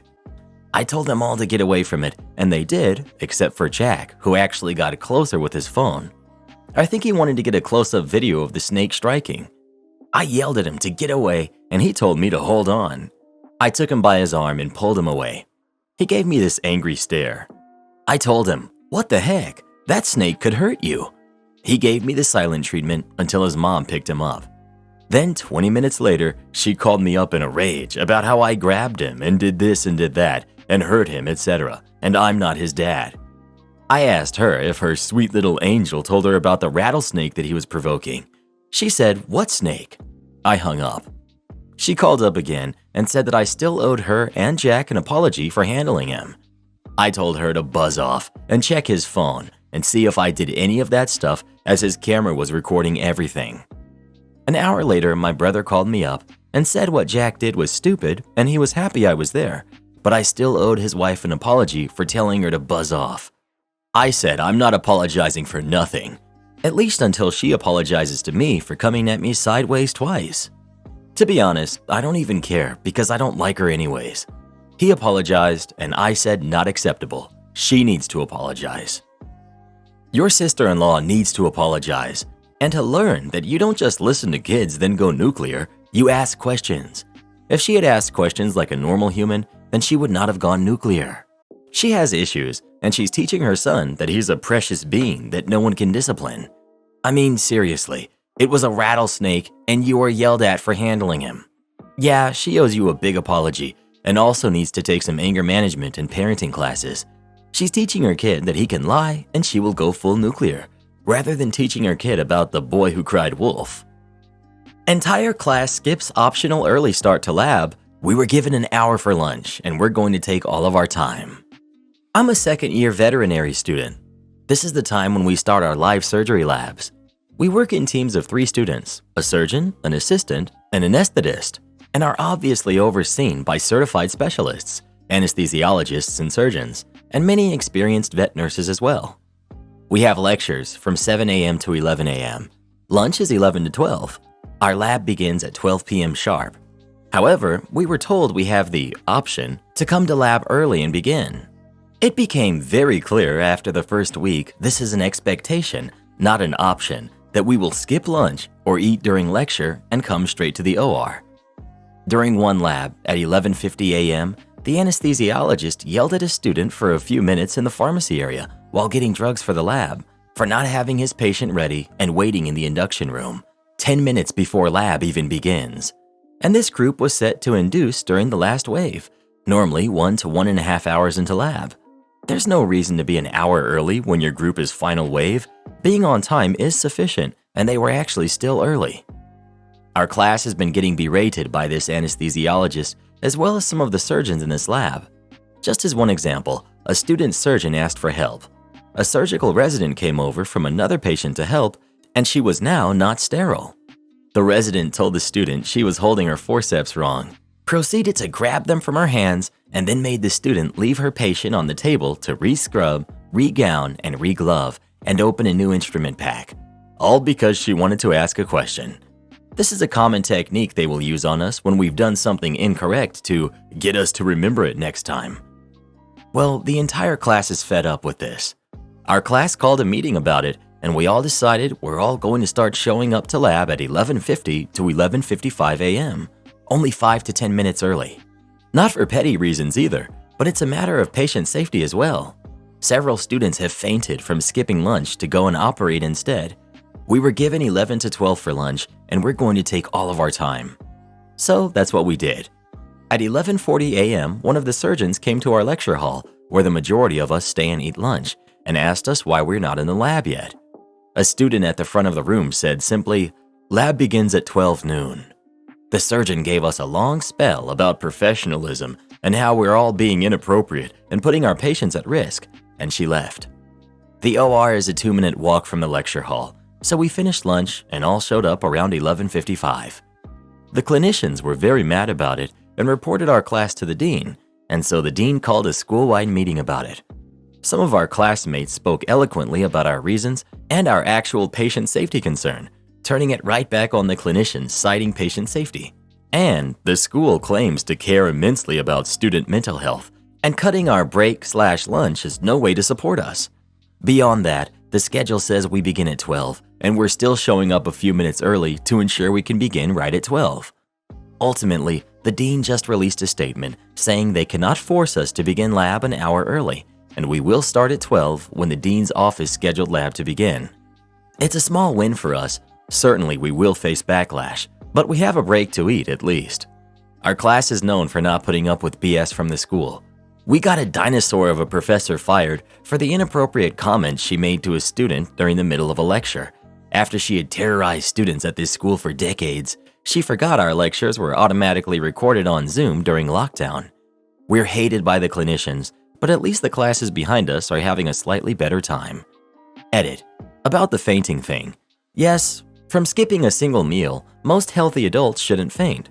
Add on top of that the mental stress of operating for the first few times, the heat from the surgical lights, being covered head to toe in a non-breathable, sterile barrier which traps in your body heat, a mask putting that heat back on your face, having to stand relatively still in one place for hours, no access to water for hours. You can't move your arms out of the sterile field, so limited and no stretching, plus the sight of blood being a common trigger, and you have plenty of lightheaded and fainting students. Skipping food is added insult to injury when you last ate at 6 a.m. and it's now 4 p.m., and you haven't had water since noon, and you're overheating and stressed. Not to mention, vet school is a conception of type A high-achieving perfectionists with chronic stress from constant high-stakes exams. Fail and you're out of the program, some of which are right before you go off into operating or maybe occurring the next day. Rampant anxiety and depression, sleep deprivation from our schedule, and or insomnia. I know several classmates with disordered eating or full-blown EDs. It's not merely an isolated incident of skimping lunch one time. Am I the jerk for showing up to a party with my pregnant wife that my infertile ex was at? I, 35 male, used to be married to my high school sweetheart, Kelly, 35 female. We got married after undergrad, and overall I would say that we were really happy. The biggest conflict that I would say we had was the topic of having kids. Not the idea of actually having them, but when. I've always wanted to be a dad, and wanted to have my kids while I was still young enough to run around with them while they were kids, and to have a good relationship with them once they were older. Kelly brought up a lot of good points about needing to get married, living fully on our own, and being out of debt first. For about 5 years, I worked a job I had no passion for, solely because of the large paycheck, and I was able to nearly wipe out our debt completely. We didn't have a lot to begin with in the first place. Then Kelly said she wanted a house, so we got one. Then a few months in, she talked about wanting to go to grad school. Even though we often fought about having kids, in the end, I always supported her choices because I didn't want her to resent me. I would often ask her if Kelly had ever changed her mind about wanting kids, but she assured me that she still did, just not now. I asked when would she be, and it always felt like she kept moving the goalpost whenever she'd list her requirements, and that I was painted as a jerk for pressuring her to have kids. Unfortunately, after weeks of not feeling well, Kelly was diagnosed with an illness. It was rough, but I stood by her and she pulled through, but the cost was her fertility. I felt like a jerk again because a part of me resented Kelly for not agreeing to have kids sooner. And that resentment grew when Kelly refused to look into using a surrogate, insisting that either we were both the biological parents or neither of us were. In the end, I couldn't take it and just divorced her. A lot of people called me selfish. They called me other names, etc. But I just wasn't sure if this was something that I would be able to truly let go of. I let Kelly keep the house and I moved out of town. Eventually I met and fell in love with Angela, who's 32, and shortly after moving in together, she got pregnant, so we got married. She's entering her 3rd trimester with our baby, and I'm so excited. A friend back in college moved back to the States and wanted to have a small party to see everyone. He invited Kelly and me, so I checked in with him privately and asked if it would be okay to bring my wife, and he said that it was cool, so I did. This was the first time I saw Kelly in person for years, and she looked well enough. I was polite but kept my distance and thought everything was good until the next day when I got a barrage of texts and DMs blasting me for having the audacity to parade my heavily pregnant, new, younger wife in front of my infertile ex-wife. I had no malicious intentions, and it has been a few years. Plus, I asked beforehand just to double check, so am I the jerk? ETA. Talked about this with someone in the comments. Kelly said it would be too upsetting at the idea of me having a baby with another woman, regardless of how the child was conceived. It was either adopt or nothing at all. I honestly felt like there was no way we could progress in the relationship without one of us resenting the other, so I filed. If she truly didn't want kids, she put on a great performance. Before her illness, she would constantly gush over other people's babies, insisted buying a house in a good school district for our future kids, and even talked in extensive detail about wanting to be a stay-at-home mom for up to 6 years. I think Kelly just assumed that we'd always have time, and then life threw a curveball. If Kelly had stated that she would have been open to having kids sooner, under the condition that I be the primary caretaker, I would have done it. I would have even taken a lesser-paying job so I could have the free time to do it. I never wanted to be put in a position where she felt like she would have to give up her career entirely. ETA 2.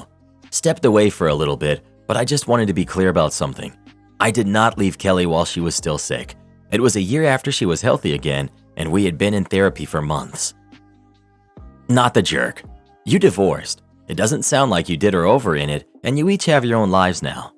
She should have known having kids was important to you, since that was obviously a wedge issue in your relationship with her, so she shouldn't have been shocked that you went on to achieve that goal.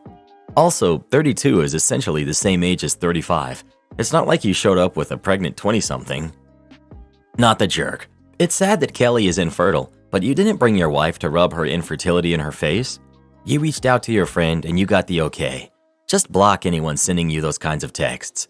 Also, from what you wrote, it sounds like Kelly never wanted kids and she kept leading you on with the hope that you'd eventually drop the issue. Divorcing her was the right move too. If not, your resentment would have kept growing. Am I the jerk for paying for just my meal so I wasn't stuck with everyone else's bill? I was lucky enough to get a great job after I graduated. I make pretty good money and my job is challenging but fun. Some of my friends didn't bother with college, and some who did go chose less lucrative fields. I'm not rich or anything. I'm not buying a Porsche anytime soon. I just have a good salary and very few bills since I still live at home. I got a very nice hiring bonus when I was recruited, and I took my friends out for what I made clear was a one-time celebration. Every once in a while, I get together with my friends and go to a restaurant. We usually end up splitting the bill.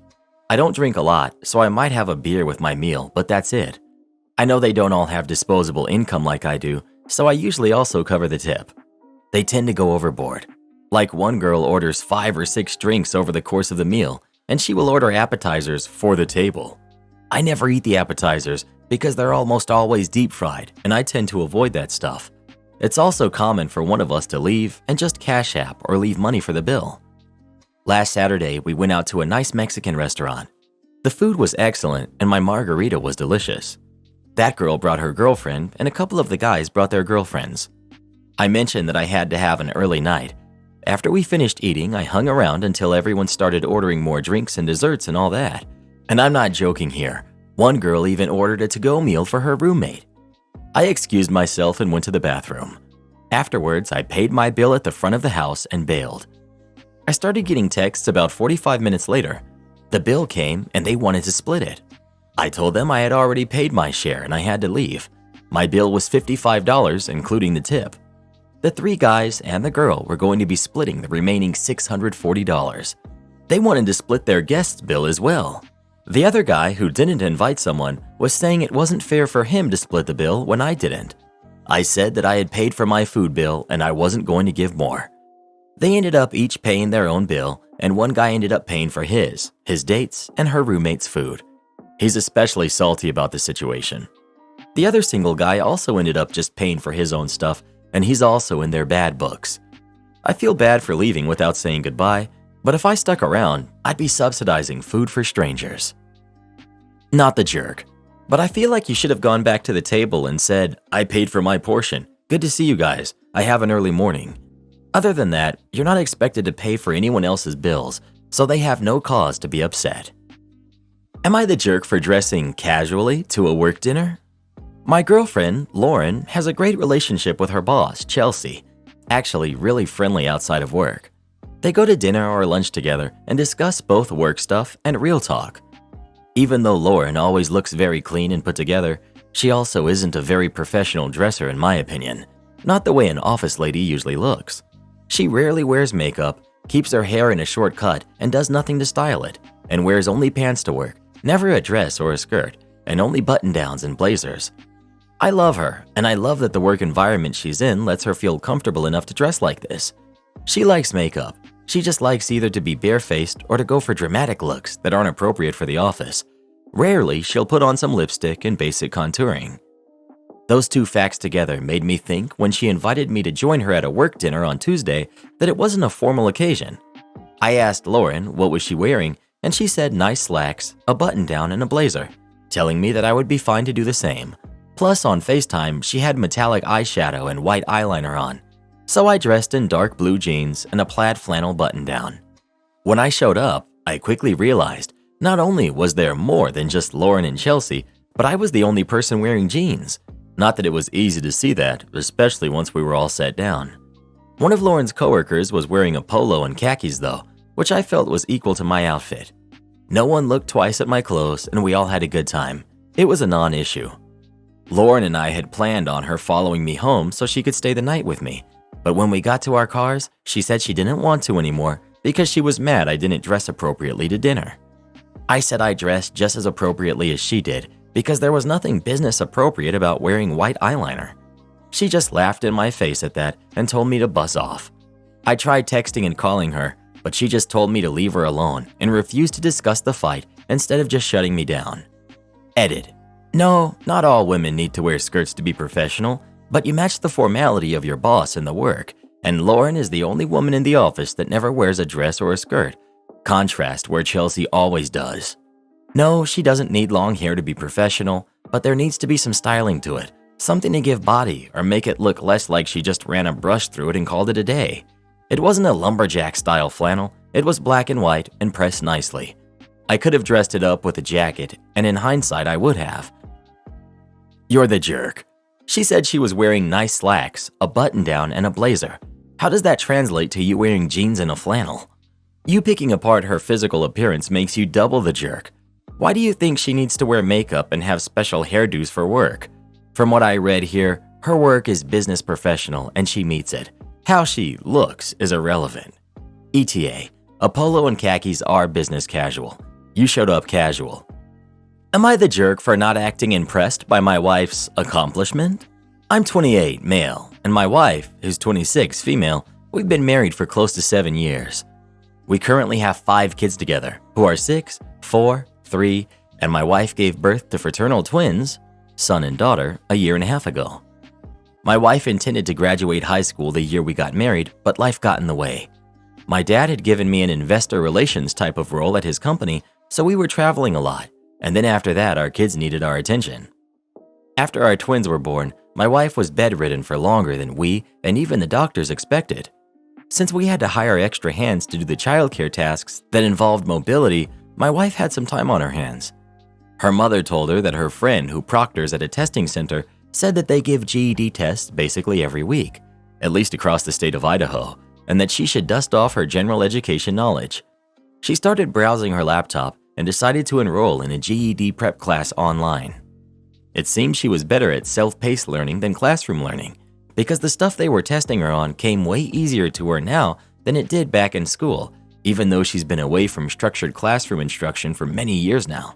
Even after she was back on her feet, she'd be studying for it after she dropped the older two off to their respective schools. I would see that she was studying, and it looked pretty rudimentary, and I knew that getting a GED basically means nothing and that she probably wouldn't be able to apply it to anything career-wise or commit full-time to community college, where I doubt the job prospects for students are that great right now either. So my wife ended up taking the test, and the other day she bounded into the room and said, "Yes, I passed, yes!" I knew she would since she was doing well on the practice tests, and the GED consistently tests on the same rudimentary topics. I did not gripe at her, but merely nodded at her and went back to answering an important email from a client. My wife seemed to get upset, and I asked her what was wrong. She said I didn't seem that excited, and I said that it's great that she passed, but I've been telling her that it was easy and no big deal. But if she needed something to prove to herself she knew the high school concepts, I guess the money was well spent. She got even more upset and said she worked very hard, and this was the essential building blocks to being able to start a career. Am I the jerk? My wife passed her GED test, but she wasn't exactly graduating from college and wouldn't be for at least 15 years. I just didn't see any immediate applicability to her test, but I am glad she had something to challenge her while she was coming off being unable to fully care for the kids. You're the jerk. You're a major jerk. Your wife is trying to look after 5 kids and found the time to get her GED. Why don't you let her go out of town for a week and see how hard it is to look after 5 kids? Would it have hurt you to get up and hug her and tell her how proud you are of her? Maybe take her out to dinner one night to celebrate. Wow, I hope this isn't indicative of the respect you give her the rest of the time. You're the jerk. Like there needs to be a level above this rating for this post. She feels accomplished because she did something that she put on hold for your lives together. Meanwhile, Daddy handed you a job and you reek of self-importance. You're the jerk. You have important emails from clients to answer, and your wife, who has 5 kids under the age of 7, was finally able to get her GED, and you sniff. It's obvious you see your wife as nothing more than an underling. Keep in mind, dude, you had to get your job from your daddy. Attend a mandatory interview for a job they don't want? In my late teens, I worked for the job center. I was sitting in observing an employer interviewing for warehouse jobs. My role was to confirm the attendees were responding seriously rather than just to keep getting benefits. My checklist was specific, just a numbered list with check yes or no. Did they answer this question in full? 15 questions. Nothing personal about the client, like how they present themselves or the content of their answers. We had one client who had been unemployed since before my birth. Mr. P, not incapable of working, he just didn't want to. Nice enough chap and very well educated. Sadly for him, he had been informed that if he didn't attend this job interview, his benefits would cease for 26 weeks. In he trots to his mandatory interview. It had obviously been raining because he was rather soggy and smelled like when you open a tent that's not been used for a long time. He's wearing full camo gear, a baseball cap saying, "Bad girl looking for a good time," whilst pulling a shopping trolley filled with newspapers wrapped in twine. He's also wearing leather sandals with socks. He proceeds to remove his sandals and very wet socks, wring them out over the carpet, and carefully place the socks on the radiator. By this point, the interviewing manager's chin is on the floor, and I'm trying not to look anywhere but my own lap in case I start laughing. The guy answered all of the interview questions perfectly normally, but interspersed the time between questions with comments like, "I just picked a raspberry seed from between my teeth. The last time I ate anything good was about 6 months ago." Just as they were about to end the interview, I'm internally congratulating myself on keeping my face neutral. He groaned, rubbed his knee, and announced his cervix had a cramp. I lost it and I had to leave the room. He did not get the job. He also kept his benefits. For some reason, the employer began using a recruitment agency for their vacancies not long afterwards. R.I.P. Mr. P. Well done on beating the system for so long. Edit.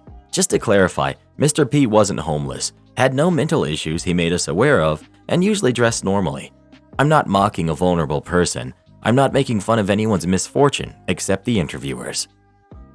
Would I be the jerk for not wanting a woman I used to bully at my wedding? I wasn't a great person in high school. My friends and I had our own little clique, and we weren't nice to some of our classmates. I tried going to college, but it wasn't for me. I got a job at a car dealership and eventually started selling cars. I'm pretty good at it, so I make a good living. My younger brother did great in university, and he has a pretty good future ahead of him. After he graduated, he started working in the city, and there's a club there for graduates from his university. He ran into a girl that I wasn't very nice to in high school. She's a couple of years older than him, but they started dating. I don't think she realized he was my brother. He likes that they grew up in the same town. They're at the meeting the family stage, and he brought her home for Christmas.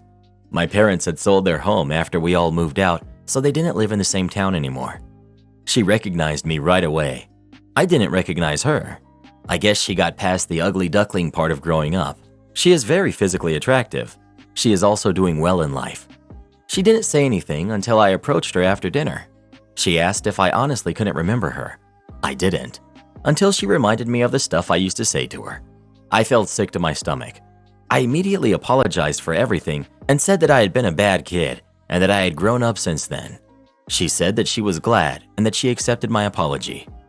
I sent out my wedding invitations recently, and my brother RSVP'd with his +1. I asked him who he was bringing. He said that he was bringing his girlfriend, the girl from Christmas, so I guess she never mentioned me. I kind of want to ask him not to bring her. A lot of my old friends will be at the wedding, and I don't want anything to happen. She forgave me, but I still think it's kind of strange that she never brought up our past to my brother. Would I be a jerk if I asked him not to bring her to my wedding? You're the jerk. You don't sound like you've grown into as much of a better person since high school as you credit yourself with. Ugly duckling phase? You're still in your mean girls phase. You're the jerk. She accepted your apology, and she hasn't told your brother how awful you were or tried to drive a wedge between you. She hasn't done anything to try to get revenge on you, but you still want to exclude her. You're still not a great person. You're the jerk. This is real life, not a Hallmark Channel movie. She sounds like she's grown up past her high school experience, but you have not. What do you think she's going to do at your wedding? Have some big scene where she calls you out? Real humans tend not to do that kind of stuff. Am I the jerk for making fun of my friend for not washing ground chicken? I, male 25, have a friend, female 25, whom I often cook with. Nothing romantic between us. We just like to get together every once in a while. One thing we do is food prep once a month, and every single time I use chicken or a roast, she insists on washing the meat. I've tried on multiple occasions to explain to her that meat doesn't need to be washed before you cook it. She refuses to listen, and she refuses to eat the food we make unless I wash the meat. We got together this morning for our food prep day. She brought a big package of ground chicken. I had chicken thighs and pork chops. As usual, she insisted that I wash the meat. I asked her if she wanted to use the sink to wash her ground chicken before we used it. She said I was being ridiculous because ground meat doesn't need to be washed because the meat gets washed before they grind it. I said she was being silly because that makes no sense. I pulled up a YouTube video of ground chicken being made. Nope, the meat never got washed. She said that it was just one video, so I asked her to find one where they washed the meat. She couldn't. She said that her mom always washed the meat before she cooked it. I asked her if her mom washed the ground meat too. She said I was being a jerk for making fun of her and her mom. We made our food in silence and she left, but she's still mad at me. Not the jerk. The USDA says not to wash meat because doing so can spread pathogens. But maybe check with her on where her mom grew up. Maybe they didn't have the same food safety laws. And depending on how old her mom is, maybe she grew up at a time where it was a good idea. We farm and raise hogs, chickens, cows. My grandpa was an inspector for USDA. Some habits are ingrained. My partner was raised in farming, and some meats still get a quick rinse and the sink gets sterilized. It really isn't the end of the world, just make sure to have strong disinfectant. He's not the jerk, and it's odd, but some people have comfort zones and rituals. Not the jerk, and it doesn't sound like you were making fun of her. Washing meat actually spreads more bacteria unless you're also giving the sink a good scrub each time with something disposable. And cooking your food kills whatever bacteria is on it. If she wants to have this hang up about her food, fine, but she's got no business forcing it on you. Sounds like cooking might not be the best of activities to share. My ex's daughter keeps destroying my relationships on purpose. I, 35 female, used to date a guy we'll call Jacob, 37 male. We dated for 9 months before we mutually agreed to break up. Jacob has a 16-year-old daughter we'll call Emma. Emma's mom is not in her life, and apparently all previous exes treated her horribly. Emma calls me mom. I never had an issue with it even after the breakup, since I knew she didn't really have one and I cared for her. Emma often comes to visit me and stays over. About 2 months ago, I went on a date. Emma found out, but acted really excited for me and even insisted on helping me pick out a dress. We had a blast and even went for ice cream after. The date went well, and I thought things were going good. However, about 1 week later, I received a text from my date calling me a horrible person and telling me to never talk to him again. This happened for the next 3 dates I went on, and at this point, I knew something was up. On the 4th date, the same thing happened as the previous 3 dates. However, this time I decided to ask for an explanation. He then sent me screenshots of messages he had received from a random number, claiming that I had a family and that I was cheating. I was shocked to see that the number which sent the messages was Emma's. Emma came over later that day, and I showed her the screenshots and asked if she sent this to all my previous dates. She admitted to sending this message to all my dates and apologized, saying that she thought if I got in a relationship, she would lose me. I felt bad and told her that she would never lose me and I would always be there for her. We had a heart-to-heart and then got sushi, and I thought this was the end of it. I went on another date last week. I had told my date about Emma and everything that had happened with her. He thought it was funny and had no problem with her being in my life still. Well, a day later, he sent me a message, and what do you know? Emma had messaged him the exact same messages she sent to everyone else. I called Emma and asked why she did this again when we had already talked about it, and told her that if she doesn't stop, she will not be able to come over to my house for a while, which is something I don't want to do. She got mad and started losing it on me before saying that I should get back with her father because we didn't end on bad terms before hanging up on me. I called her father and explained the situation. I told him that I think we need to get her a therapist as I think our breakup affected her more than we thought. I then told him that until the situation was resolved and she apologized, she shouldn't come over to my house for a while. I would still talk to her, just not see her until she starts therapy. Well, her father was furious.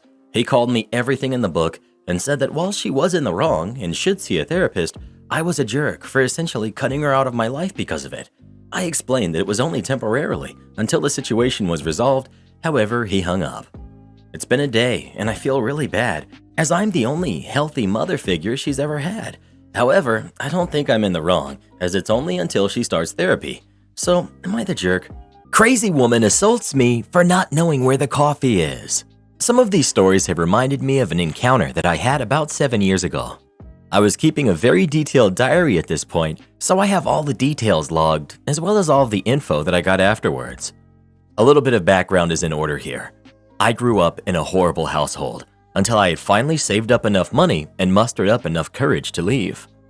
I had moved to a different town, about 2 hours by train, found myself a small apartment and a quiet job as an office assistant. I also have started therapy as soon as I settled in.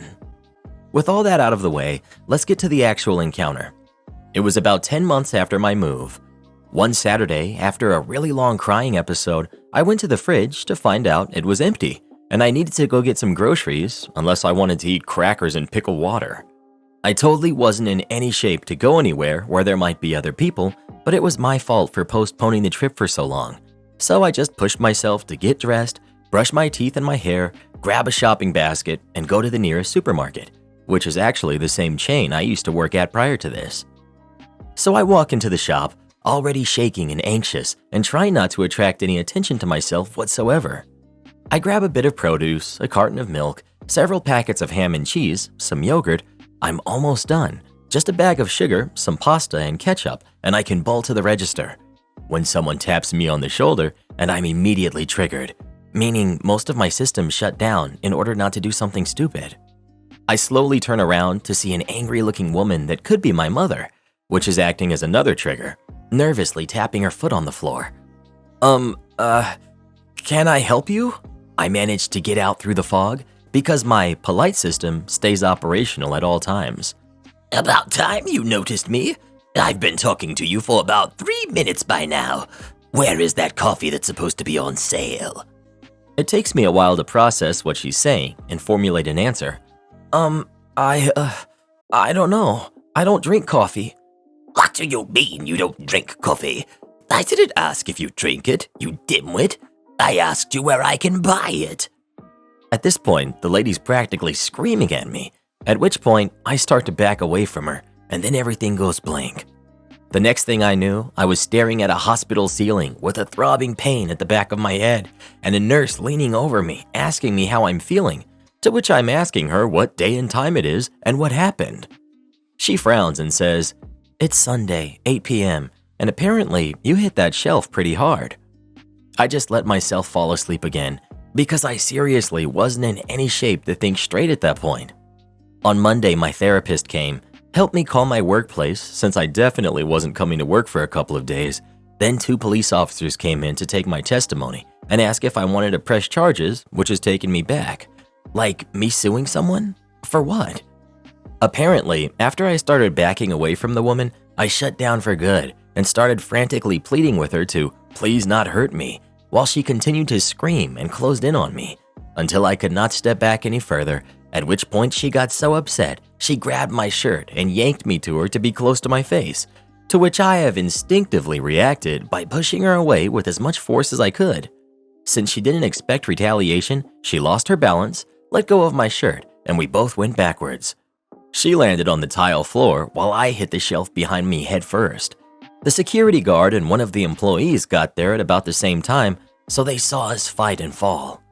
The security guy went to help the Karen, still screaming at the top of her lungs that she wants me fired for being rude, while I was curled up on the floor, hands around my head, crying and promising, "I'll be good, just please stop." Anyway, police and paramedics came. Officers scooped up Karen after seeing the camera footage, while paramedics scooped up me and got me to the hospital with a fine brain concussion. It has turned out that Karen was originally from the same town as me and saw me working at that supermarket regularly, so when she happened to be in a different town, it didn't occur to her that I'm not working in that particular store. And since she was somehow acquainted with my mother, who most likely told her how much she didn't like me, she treated me accordingly. Or at least that's my conclusion.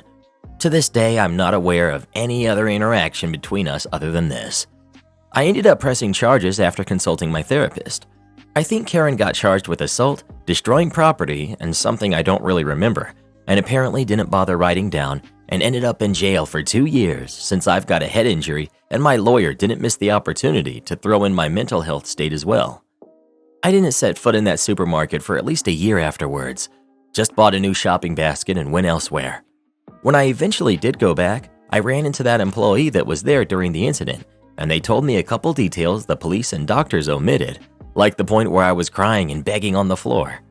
I've had a couple more encounters with Karens after that in various places, but by that time, I was fortunately way better off mentally and never broke down like that again in public, which is also why I'm able to write about this now, at least anonymously like this. My mother-in-law tried to stop my wife's life-saving treatments. Allow me to introduce you to my late mother-in-law. I'll call her Carol for the sake of variety. Though I've heard many stories about her, for the most part, I'll stick with things that I witnessed myself. There are enough of them. I don't think Carol ever met a New Age concept that she didn't like. Her expressed goal was to synthesize all religion, science, and mysticism into a unified whole, all of it. To this end, she amassed a large collection of books and stranger objects from her travels, with a special focus on healing. Her library had volumes about vibration manipulation, curative trampolining, homeopathic color therapy, and on and on. I'm not joking or exaggerating here. Her shelves had lots of, admittedly, pretty mineral crystals, along with bottles of magic goddess essence water, evaporated away, and bogus radon protectors, powered by diagrams of geometric figures. Her favorite book, based on the number of annotations and sticky notes, was hundreds of pages of word salad about spiritual beings from the star Arcturus. That's Arcturus spelled with an H because of H-bar, Planck's constant from physics. Her pentagonal home was custom built around an energy vortex that she discovered in the coastal peaks of British Columbia. My wife got the heck out at age 17 and moved across the country to go to university. For most of the time after that, she went relatively low contact. A decade ago, my wife suffered from a surgical error which resulted in abdominal sepsis and asked me to call her mother. That made me understand just how deathly serious the situation was. I was to call in the family for what might be the last time. I hadn't grasped that her life was truly at risk until that point. Nothing less would have induced her to try to get her mother to visit. To her credit, Carol did hurry out for what was supposed to be a couple of weeks. It was expected that in that time, my wife would either pass on or be on the road to recovery. Carol stayed in our home, and at first, things didn't go too badly. For the most part, we just didn't talk about the treatments that my wife was undergoing. Carol did express concern about the antibiotics that were being given, since according to her own views, antibiotics did nothing but harm. But a couple of weeks stretched into a couple of months, and Carol became harder to live with.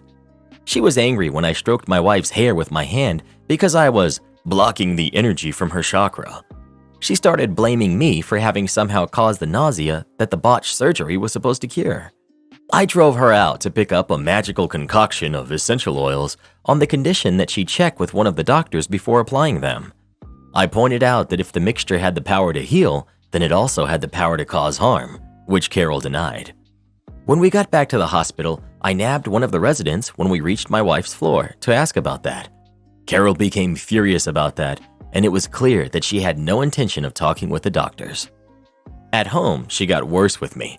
She was claiming that I was mistreating my wife by not letting her have her things in the house. At that point, I lost my temper. The first time I'd yelled at a person in literally a couple of decades. I told her that almost everything in sight was actually her daughter's, displacing my stuff. The sofas, the piano, table and chairs, the bookshelves, and the electronics. The shelves for the CDs and DVDs were mine, but half the contents were hers. Carol wanted to know if I'd be continuing the herbal remedies after she left, and I told her that that was up to my wife. I'd continue them if she wanted. I'd stop them if she preferred. Carol screamed that I was mistreating my wife by following her own wishes rather than her mother's. On the night before Carol was finally supposed to be heading out, I was restless. That particular nightmare was about to end, but my wife was still quite ill. I got to thinking about that essential oil mixture, which included both oil of cloves and oil of cinnamon. Those are both strongly irritating if left on the skin, and Carol had been painting my wife's feet with the stuff. Her feet were, apparently, the correct energy points to draw out the infection. I went online and found the manufacturer's instructions, which specified that the oil needed to be significantly diluted with some neutral oil if it was going to be applied to the skin. Carol hadn't even been using the stuff properly. Well, that explained why the skin on my wife's feet was yellow and starting to peel. But Carol was furious when I calmly pointed out the problems that she was creating out of ignorance. A few days after Carol left, my wife took a turn for the worse and had to go back into the intensive care unit, and I dreaded the phone call that I had to make. Not because of the bad news, but because I anticipated how Carol would react, and she didn't disappoint. "If you really loved her, you'd put her back on the herbal oil and stop the antibiotics. You know perfectly well they won't do anything." At which point, I hung up. I had other things to worry about. My wife pulled through after months in the hospital and 3 stays in the ICU. She's still in poor health. I told her that I was putting my foot down. Under no circumstances was her mother welcome under my roof again. I didn't care about the family custom that family members were always welcome to stay as guests. I would not stay under the same roof as her mother. Having heard my stories and based on her own experiences, my wife agreed. A few years ago, Carol passed, much as she had lived. She was diagnosed with metastasized lung cancer. Although she did undergo some real medical therapies, she relied mostly on her quack remedies, pawpaw twig powder, whey protein immune boosters, and the like. The usual crap that ethics-free swindlers pawn off on desperate sufferers. She firmly believed that all the little white spots on her lung x-rays were a good sign, and that her rapid weight loss indicated that her boosters were draining the cancer away. If there's some existence after death, I hope she came to appreciate all of the harm that she did in life. Except, a couple of nights after she passed, I was driving from the hospital back to the Energy Vortex house. The rental car's navigation device suggested a shorter route that I'd taken to get there. But that route turned into a back road, into a rough road in the hills, into a track through the forest, and, in pitch darkness apart from my headlights, over a rocky bump, and directly into a tree trunk. Luckily, I was traveling slowly and I stopped in time. As I paused, shaken, I got to wondering if there might be something to Carol's worldview after all, and if her vengeful spirit might have possessed the GPS device, making one last try at getting revenge on me. No vacation or paid time off until October? Okay, I'm taking all of October off. Something happened at my husband's work last night that reminded me of this decade-old story. For context, at the time, my husband worked overnights at one of the largest supermarket operators in North America. I was about 6 months pregnant, and the store he worked in had a change in who the store manager was, and when I went shopping, I used either a wheelchair or a scooter with a card on it due to a disability that makes it difficult for me to walk under normal circumstances. Background. Originally, we had felt pretty lucky that between all the pregnancy tests I had done to confirm that yes, I am in fact pregnant, and the ultrasound, the earliest and latest due date we had been given all fell in the first week of September. So my husband had planned to use one of his weeks of vacation that week and then use his paternity leave after that week so he would be able to be there while I was at the hospital in recovery and for the first days of our baby's life. His boss seemed genuinely confused by the request. He was 22, single, and called his truck his baby. But he had said something along the lines of, "Hey man, it's your vacation. You should use it how you want to." Then about a week later, I came home from one of my doctor's appointments to a message on the answering machine saying, "Unfortunately, I have to deny your request for vacation and paternity leave in September, as someone with more seniority has put in for those days off as well. I hope this doesn't cause problems between you and your wife." I burst into tears on the spot, but my husband said he'd go talk to the person who requested those days off, explained that he asked for that time off because it's when the baby is due, and see if he could offer them something to give him those days off instead. Unfortunately, it was one of his coworkers who was going to have major surgery and needed that time off to recover, so we couldn't ask him to trade vacation weeks with us. My husband put in for time off for the second week in September, and it's denied. Then he tries the third week and is denied again. But this time, his boss tells him that he won't be able to use any of his vacation until October due to his position and who has time off. Cue the malicious compliance. We realized that because this boss was new, he probably didn't realize that my husband had been saving all of his vacation days, PTO, and paternity leave. When we added up all the time, it amounted to 3 weeks of time off, and if we worked it around to start around when his days off were, he would be able to be home with the baby from October 1st until November 9th. His coworkers on the night crew and several of his friends on the morning crew felt that he had been seriously done over by the new boss, so they got in on this plan with us. We waited until the boss day off, and that's when my husband put in the schedule for the time off he was requesting, which was approved by the scheduling manager and the night crew manager. This was in July, so the only thing left to do was wait. Our baby was born in the early hours of the morning, about 2 days before our earliest due date, after 29 hours of stage 2 and stage 3 labor. I ended up having an induction due to the fact that I had been in early stage labor since the beginning of August and it just wasn't progressing. When my husband called the night shift manager to say that I was going to the hospital to give birth, he told my husband to call in if he was going to miss any more days off work and that they would make sure it got covered. It wasn't PTO, but it was considered an excused absence. After I came home from the hospital, my mom started staying overnight with us temporarily to help out preparing meals, taking care of the dog and the household chores, so I could focus on taking care of myself and the baby. That first month home was pretty rough, so I was relieved when October rolled around and I finally had his help 24/7, and my mom was able to take a break. The aftermath. First up was the 3 days of paternity leave. On the morning of the 5th day of this 40-day-long vacation, the boss woke me up at 6 a.m. wanting to talk to my husband. I told him he was feeding the baby and asked why he was calling. He said he was checking in to see why my husband no-call no-showed the night before, and I said sarcastically, "Oh no, that's terrible. I'll go get him for you." I put the phone on speaker so my husband can talk to his boss while he's feeding the baby so I get to hear everything. The boss, very smugly, informed my husband that his paternity leave was over, and since he didn't come in the night before, he would be written up for a no-call no-show. My husband said, "Yes, I know my paternity leave is over, but my first vacation week started last night."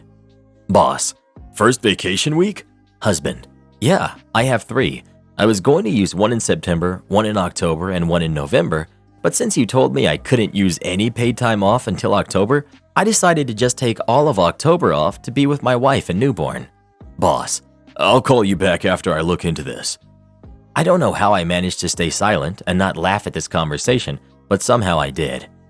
We got a call back later that day that went something like this. Boss, "Yeah, I'm going to need you to come into work tonight. I never would have approved your request for time off if I knew you were taking the whole month off." Husband, "You didn't approve it. The night manager and scheduling manager both approved this, so I'm not coming in tonight." Boss, clearly thinking this is a gotcha moment. "I didn't approve it, and I need you to come in tonight, so you'll be here at 10 on your regular schedule for the rest of the month, or you'll be written up." Husband, "No, I won't. I submitted the request in July, and you never denied my request. It's been approved by the other managers, and it's already started, so it's too late for you to deny it now." Boss, "I'll call you back." After that, my husband called the union steward to confirm that he was in the clear, and they say that he is. We got another call the following Sunday, which was my husband's next day off, asking if he would be coming in that night since he wasn't listed as being on vacation in the system. Husband, "Am I on the schedule?" Boss, "No." Husband, "Then it's my night off, so no." He hung up after that, but we got a call like that every night my husband wasn't on the schedule due to it being one of his regular days off and him not being marked as being on vacation in the system. Some of the ladies in the bakery and deli section of the store put together a card shower for us and gave them gift cards since we never said anything to them about when my baby shower was or where we were registered. Oops. Later that week, I made a trip into the store one afternoon to pick up some stuff and introduce them to the baby, and my mom came along too. While we were over there, the store manager came up and said, "You must be husband's wife." I was feeling petty, so I pointed out that we would have met sooner if he didn't have a habit of running away and hiding in his office when customers approached him. I don't know if that irritated him or if he was planning on saying this next anyway. But the next words out of his mouth were, "You don't look like you need help with the baby. Husband said he was taking time off to help you with the baby because you have a disability. But I guess you don't need it, huh?" The bakery deli ladies glared at him, and my mom went pale because she knows I usually react very strongly to those kinds of comments. But my mom also raised me to be civil and mannerly, so I just smiled and said, "I hope you don't speak to your employees like that. That can get you fired. Bless your heart." And one of his employees told him I was right, so he sulked off. He seemed so desperate to find any reason he could to force my husband to come back to work before the end of the month. I started wondering if he was being petty and might try to retaliate after my husband came back to work, or if he was just desperate. So I called one of my husband's coworkers. Remember when I said new boss was 22? Well, he also had a habit of bragging about how he started working for the company as a cashier when he was 17 and worked his way up to management in just 5 years. At some point after the baby was born, District came and did a walkthrough, and it turned out his dad was the district manager and he didn't work his way up to management. He was a nepotism baby. That burned bridges with more than a few employees. Then he turned up in a brand new truck and said with the year-end bonus he was going to get, he could pay it off. And in one go, several employees walked, including 2 on the night crew. Since my husband was on paternity leave, he had to work overnights to make up the slack. He had never showed up to cover overnights when they were shorthanded before that, so we figured he was desperate to get my husband to come back because working overnights was cutting into his dating time. Finally, the end of my husband's vacation time came and his boss called again. "Boss, you used up your paternity leave and your vacation weeks. You're coming in tonight, right?" Husband: "No, I still have PTO days left this year, and since I won't be able to use them all between November and the end of December, and they don't roll over into next year, I decided to take them now." Boss: "Well, when are you coming back to work?" Husband: "November 10th.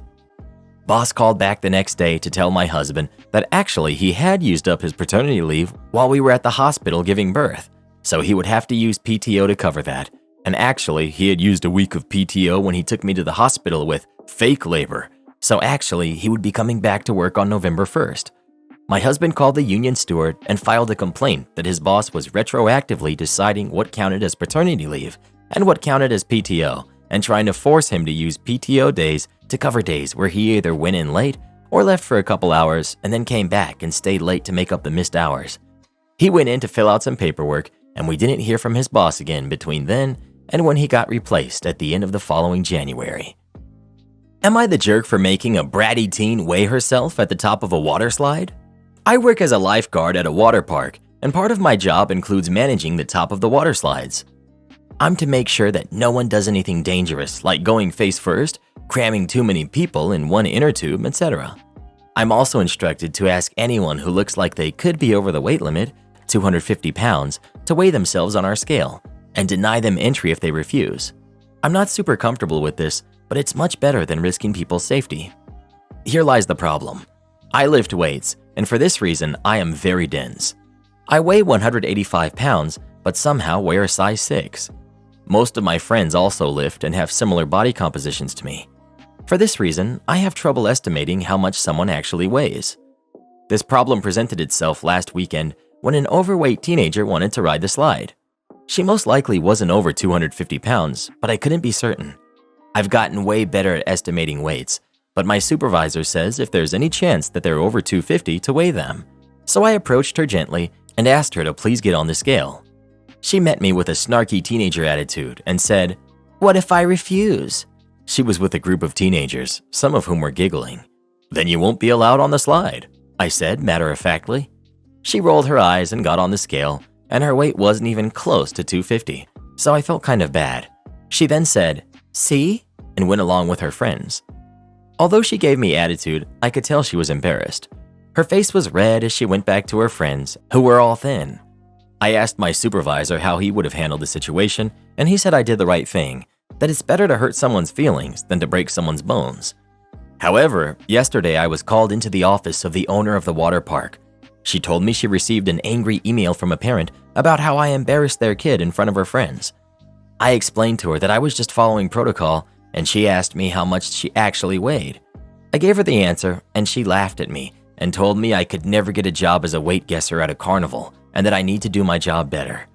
My supervisor is backing me up and saying I was doing what he has required me to do. I'm thankful for his support, but honestly, this whole situation is making me feel like a jerk. I know teens are a particularly vulnerable population, as I was one not too long ago, and I could have possibly handled the situation with more care. But at the same time, safety is my first priority. Does that make me the jerk? No jerks here. But next time, pull 3 people from the group and weigh them all. Sorry, I have to weigh 10% of the people going by to check we aren't exceeding weight limits. That way you don't target or embarrass one person. Well, what do you think? Is OP the jerk for how she handled this or not? Please let us know. Imagine if we get an update of malicious compliance. Water park owner gets mad at me for weighing the riders, so I stopped. Chaos ensues. Am I the jerk for giving my stay-at-home mom wife a written performance review with suggested areas needing improvement? Oh, here we go. I, 33 male, share one kid who's 6 with my wife who's 36. She has another daughter who's 13 that lives with us full-time. We also have custody of our niece who's 15. The teens are each other's best friends. They share a large bedroom, which was done at their request. The dynamic here is pretty much mom and youngest against the teens, with me being the referee between everyone. My wife has taught the youngest she can blame others for her actions to avoid consequences. She just says the word, one of the teens will get punished without question. There's no doubt she is my wife's favorite. I love her, but she's become nothing more than an entitled brat. As just a mere example, my wife and I had an appointment we both needed to attend. When we came back, it was apparent the pool had been used. They're not allowed to swim while we aren't home. As the youngest divulged, "Mommy, I was in my room coloring. I never went swimming." The teens said that wasn't true. She had gone swimming as well. Only the teens were punished. My wife refused to give the youngest any type of consequence. I later found that she had hidden her wet swimming suit in the garage. My wife and I argued. I felt strongly she needed to not only be punished for swimming, but also for lying. After a relentless disagreement, I was silenced as she gave the youngest a very minimal consequence. The lying, blaming, and favoritism ultimately caused the teens to act out, understandably. Most of their consequences are done by giving more chores, specifically the chores the 6-year-old has. Or, as recent, they were removed from music lessons as a consequence. I believe they're so frustrated they don't even care when they verbally attack their mother after her unfair treatment towards them. After all, they already get blamed and punished for things they don't even do. From my perspective, lashing out gives them a release.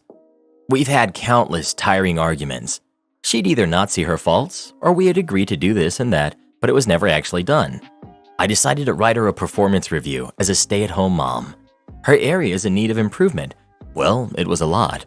But I touched on how she needs to listen better, stop being biased, be fair in all of her decisions, stop making rash decisions without taking all 3 kids into consideration. I recommended her to give each kid the same amount of one-on-one time to speak, or just be with one another. So it wouldn't be an entire slap to the face, I gave her accolades on her strong points for other areas aside from parenting. I guess I felt this would work best because I could organize my thoughts on paper without her interjecting. However, it quickly backfired in my face. She was quiet the first hour after I handed it to her, then she completely exploded on me, said if we're going to do this type of crap, she'll get a private bank account and take half my paycheck every week. She further said the review was mistreatment and a manipulative jerk move. Am I the jerk? Are you her employer? Because employers give performance reviews. Partners do not give performance reviews. Your family, including yourself, needs therapy. A lot of therapy. You're the jerk. Not the jerk. As the father in the home, it is absolutely your duty to manage your family. Broken and dysfunctional homes are the result of where either the father has failed to manage his family or he is not in the picture. US leads the world in fatherless homes by a long shot, and this is why we are the most mentally distraught country in the world. And what other country are there daily examples of young people going insane and doing things that have catastrophic consequences? The people on here who are bashing you for trying to manage your family, pay them no mind. They all come from broken homes as well and are probably on all kinds of meds to cope with their miserable lives. I managed my family the way fathers are supposed to, and that's why all 3 of my kids are now grown with successful careers and beautiful families of their own. It's also why my wife and I are still happily married after 35 years. Never bend to the will of this dysfunctional society where they want you to be weak, ignorant, and miserable. Am I the jerk for wanting to watch the Super Bowl in my home theater?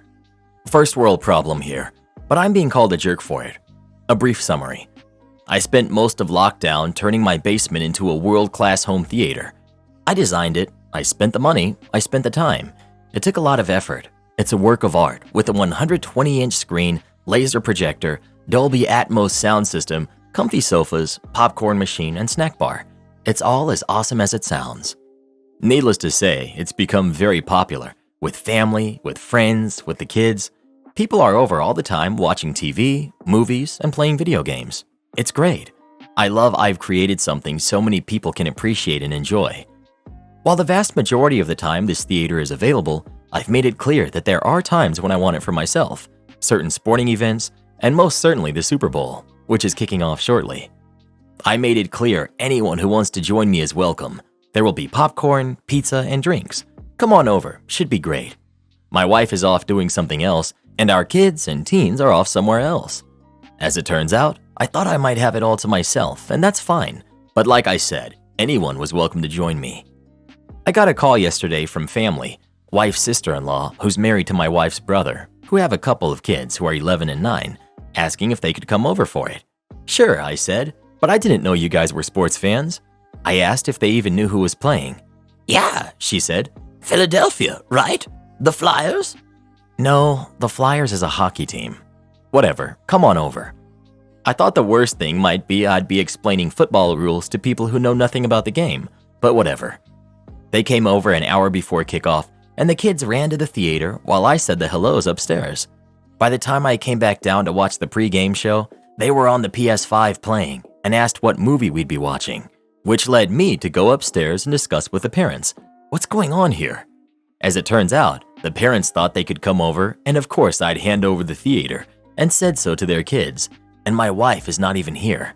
After all, I just want to watch the game alone. Why not watch it upstairs in the living room? It's a nice big TV. Yeah, no. If you want to watch a movie, go right ahead. The living room is indeed available, but the theater is the Super Bowl. Which led to a stupid argument, me being called a jerk, and crying kids. I think they've left, but I'm not sure. I'm downstairs, alone, and I don't care. But I am upset that this mood is kind of ruined. KC just won the coin toss. This is about to begin, and I'm thinking about this BS instead of the game. I texted and left a message to my wife explaining what happened, but have not heard back yet. Well, what do you think? Is OP the jerk or not? Please let us know. My wife's obsession with cleanliness is driving me crazy. I had a major fight with my wife a few hours ago, and I strongly think I'm in the right, but she's so angry, I almost feel like I'm the crazy one. I'll provide context. I married my wife 3 years ago, but we've been together for 6. One important thing is to note that she's extremely clean. I regret not moving in together until we got married, because while I knew she was clean, I didn't know to the full extent. Let this be a lesson to live with your partner before marriage. She's the reason why our house looks like a model home. She hates dishes in the sink, while I'm content to let them sit there for a couple days. She spends her days off scrubbing bathrooms because in her mind, they should be cleaned weekly. She doesn't let me bring my shoes inside and insists that I shower immediately when I get home before laying in bed. There are a million more things, but hopefully you have an idea. This didn't start hurting our marriage until we had kids. We have a 2-year-old and a 1-year-old. I'm a stay-at-home dad. I left work when our youngest was born, and that's when our disagreement on how clean the home needs to be started to get bad. She expects me to do most of the chores now when it used to be primarily her, and I wouldn't mind if they were reasonable. She wants the kids to have a bath every single day, And I think every 1 to 3 days is fine.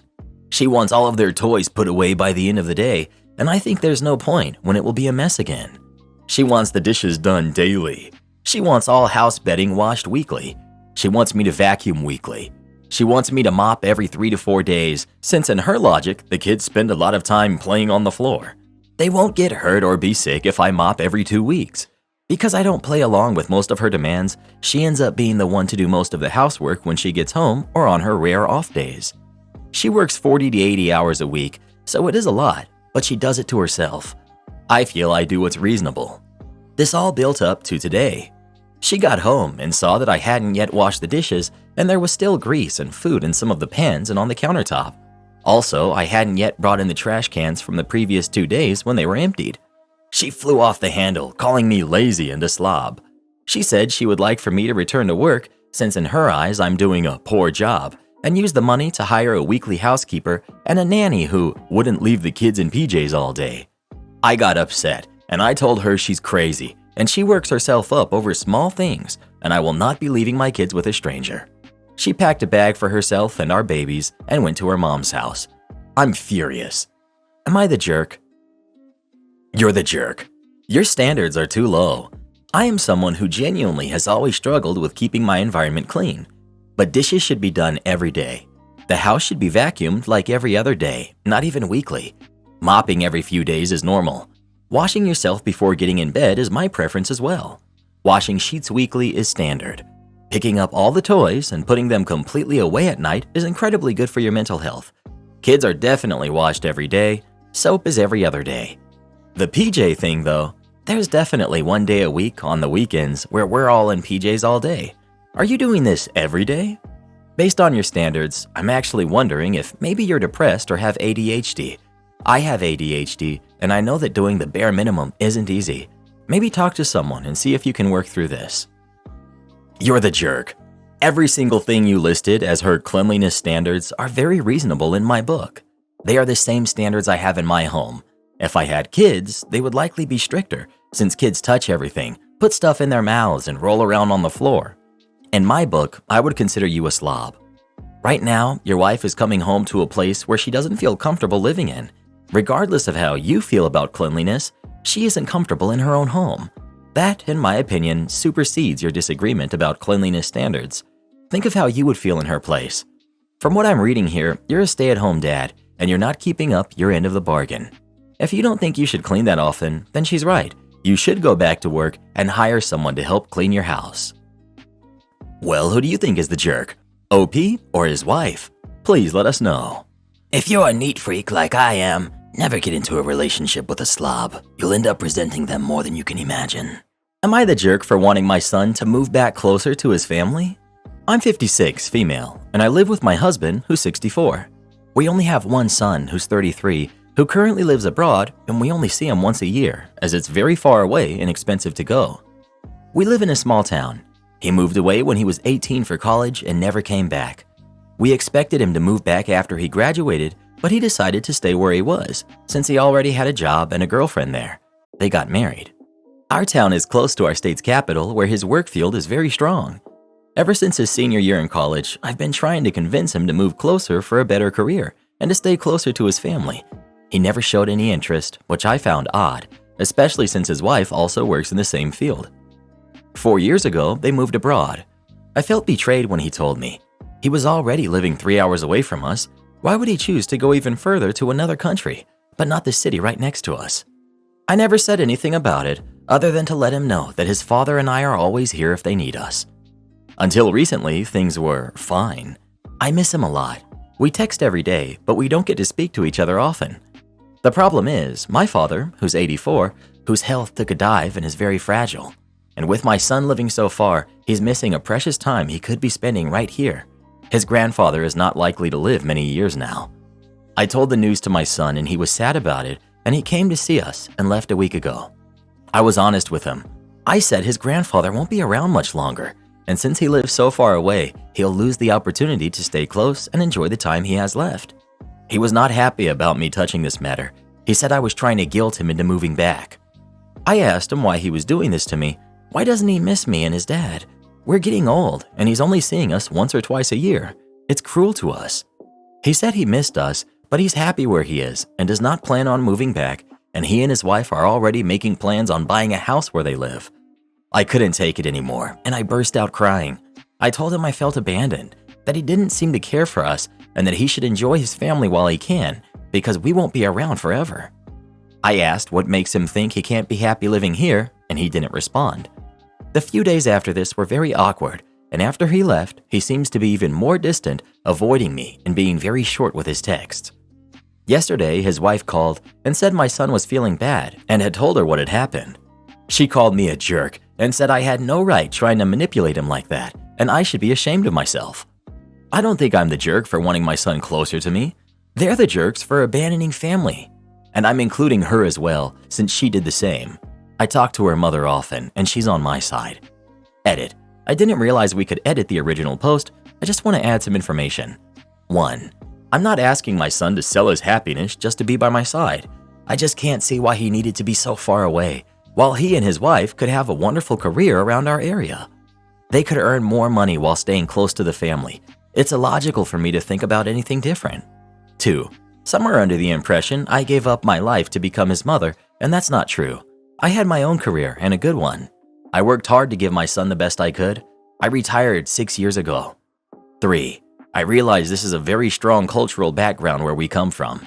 Family is expected to stay close. My son was the first member of the family that decided to move far away. 4. I don't expect to be taken care of when I get old. Me and my husband already talked about this, and unless my son wants to, we will not ask him to take care of us.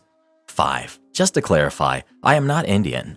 While I love India, and I've been there once with my husband, I just want to clarify I'm South American. My son currently lives in North America. Edit 2. I think I'm getting it. It's really cultural. Most people here seem to be from the US, and I understand it's really normal for families to be separated once your kids move to college, and that they see each other just once a year at Christmas or Thanksgiving, for example. I was raised to believe family should stick together. I raised my son to have the same values, and I expected him to keep this tradition, but he's broken it. It's not his fault, but I will never be able to understand this decision. You're the jerk. Not for feeling sad that your son lives far away, but for constantly trying to guilt him into moving back when he's made it clear that that's not going to happen. Adults get to choose for themselves where they want to live and what career they want. Your son is not required to move close to you. Oh my goodness. He left home 15 years ago. He has a marriage, a life, and a career in another country. He will never come back, and expecting him to move for any reason at all is just absurd. It's not cruel for a 33-year-old to have his own life. You're the jerk, sadly. You're the jerk. As a daughter who immigrated to another country, I can tell you that if my parents said this to me, I would never want to see them ever again. Lucky for me, I have nice supportive parents who miss me, and I miss them, but always understood that my life is mine to live. You're the jerk. And honestly, given how pushy you seem to be, have you considered that maybe he doesn't want to move back because he doesn't want you in his business all the time? Well, who do you think is the jerk? OP or her son? Please let us know. My aunt stole my inheritance, then her whole life fell apart. My aunt was one of 2 kids my grandparents had. My mother was the polar opposite to my aunt. She worked from the age of 12 in my grandfather's shop, never asked for anything, and eventually managed to start her own business. My aunt never held down a job until the age of 26, was constantly stealing from her parents, and was constantly in trouble. Despite this, my aunt was spoiled by my grandmother, and so were her kids. She had 3 kids from 3 different men, and her first husband was not one of them, if you know what I mean. Didn't matter what my aunt or her kids did. My grandmother would always jump to their defense. She never had time for my mom and her kids, unless it was to get something from us. The only reason my mom would visit her was because she loved my grandfather. My grandfather passed in 2004, and a few months after, my nan decided to write up a new will. My mother and my aunt were both present for it when she signed it, so they knew what was in it. It made it so that when she passed, her home would be sold and the money split 25% each to my mom and aunt, and the remaining 50% would go evenly to the grandkids. At the time, the home was worth more than £500,000, so it would be a nice little inheritance, but nothing life-changing. In 2010, my mom passed after an accident and did not have a current will in place. As she no longer had her business and was renting a house, She didn't have anything of much monetary value. The only thing she was concerned about was what would be done at her funeral should she have passed away, but had told me everything she wanted: the music, the flowers, the coffin color, and even what people were to wear at the funeral. She wanted people to wear bright, warm colors. So when she passed, my aunt and Nan took over all of the arrangements and tried to undo all of the things I had told them. The songs were going to be songs I knew Mom didn't like. The flowers were all the wrong colors, and they picked a hideous coffin. With the help of my siblings, we were able to change a few of the things back to the way they were supposed to be, but the coffin couldn't be changed for some reason, and my Nan refused to let people come dressed as clowns, so it was all black. It was frustrating. After the funeral, my Nan had her will changed. My siblings and I were told by our aunt that she didn't have any involvement with the writing of the will, and our Nan told us that she changed it so that Mom's share would go to her kids instead. All good, we thought. After Mom passed, my Nan just stopped talking about my mom. At first, we thought it was because she was still recovering from losing her daughter, but even 5 years after Mom passed, she still wouldn't talk about her. Even if you brought up a story about Mom, Nan would very obviously try and change the subject, usually about how hard my aunt and her kids had it. And if you went to talk to her about your own problems, she would somehow bring it back to my aunt. I had suffered a mental breakdown after my mom's passing, so you can imagine how much it hurt to hear, "Well, they have it so much worse." In 2016, my Nan passed. She had written down what she wanted to be done for her funeral, and it was basically all the same things she had picked out about my mom's funeral, even the music to be played. I don't know why she tried to have a dress rehearsal funeral using my mom as a stand-in, but it was obvious that that's what she was trying to do. So after a couple of months, our siblings and I were waiting to hear about the will reading, and my aunt kept telling me, "Oh, it'll be another month before we can do the reading." I didn't mind. I wasn't fussy about the money, to be honest, but my oldest brother was hoping to use the money to pay for a honeymoon for him and his then fiancée, and my younger brother was about to start uni, so it would be a huge help. Eventually, my dad bumped into the solicitor my grandmother had used to deal with her will and asked what was happening. The solicitor let slip that the will had already been read and that it left everything to my aunt. When my dad questioned this, the solicitor told him that my aunt had been present when the will was written, despite promising that she had nothing to do with it. When confronted, my aunt initially tried to deny, but eventually admitted to lying to all of us. She showed us the will, and it confirmed what we already knew. The house and all its contents were now my aunt's. This included my granddad's war medals. He fought in the Second World War. When I told her that he had promised them to me before she had passed, she said, "Well, unless you have it in writing, you will have nothing in this house. Anyway, I already gave them to Clive." My heart sank. Clive, not his real name obviously, was her eldest son and the dictionary definition of a screw-up. He had been in and out of prison for stealing and dealing.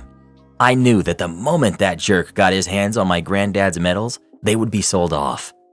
We looked into taking her to court over the will, but everyone we spoke to said that we probably wouldn't get anything out of it. She immediately put the house up for sale at close to £750,000. She had upset too many people in our town, so she was going to sell the house and move closer to her daughter, who lives in a big city.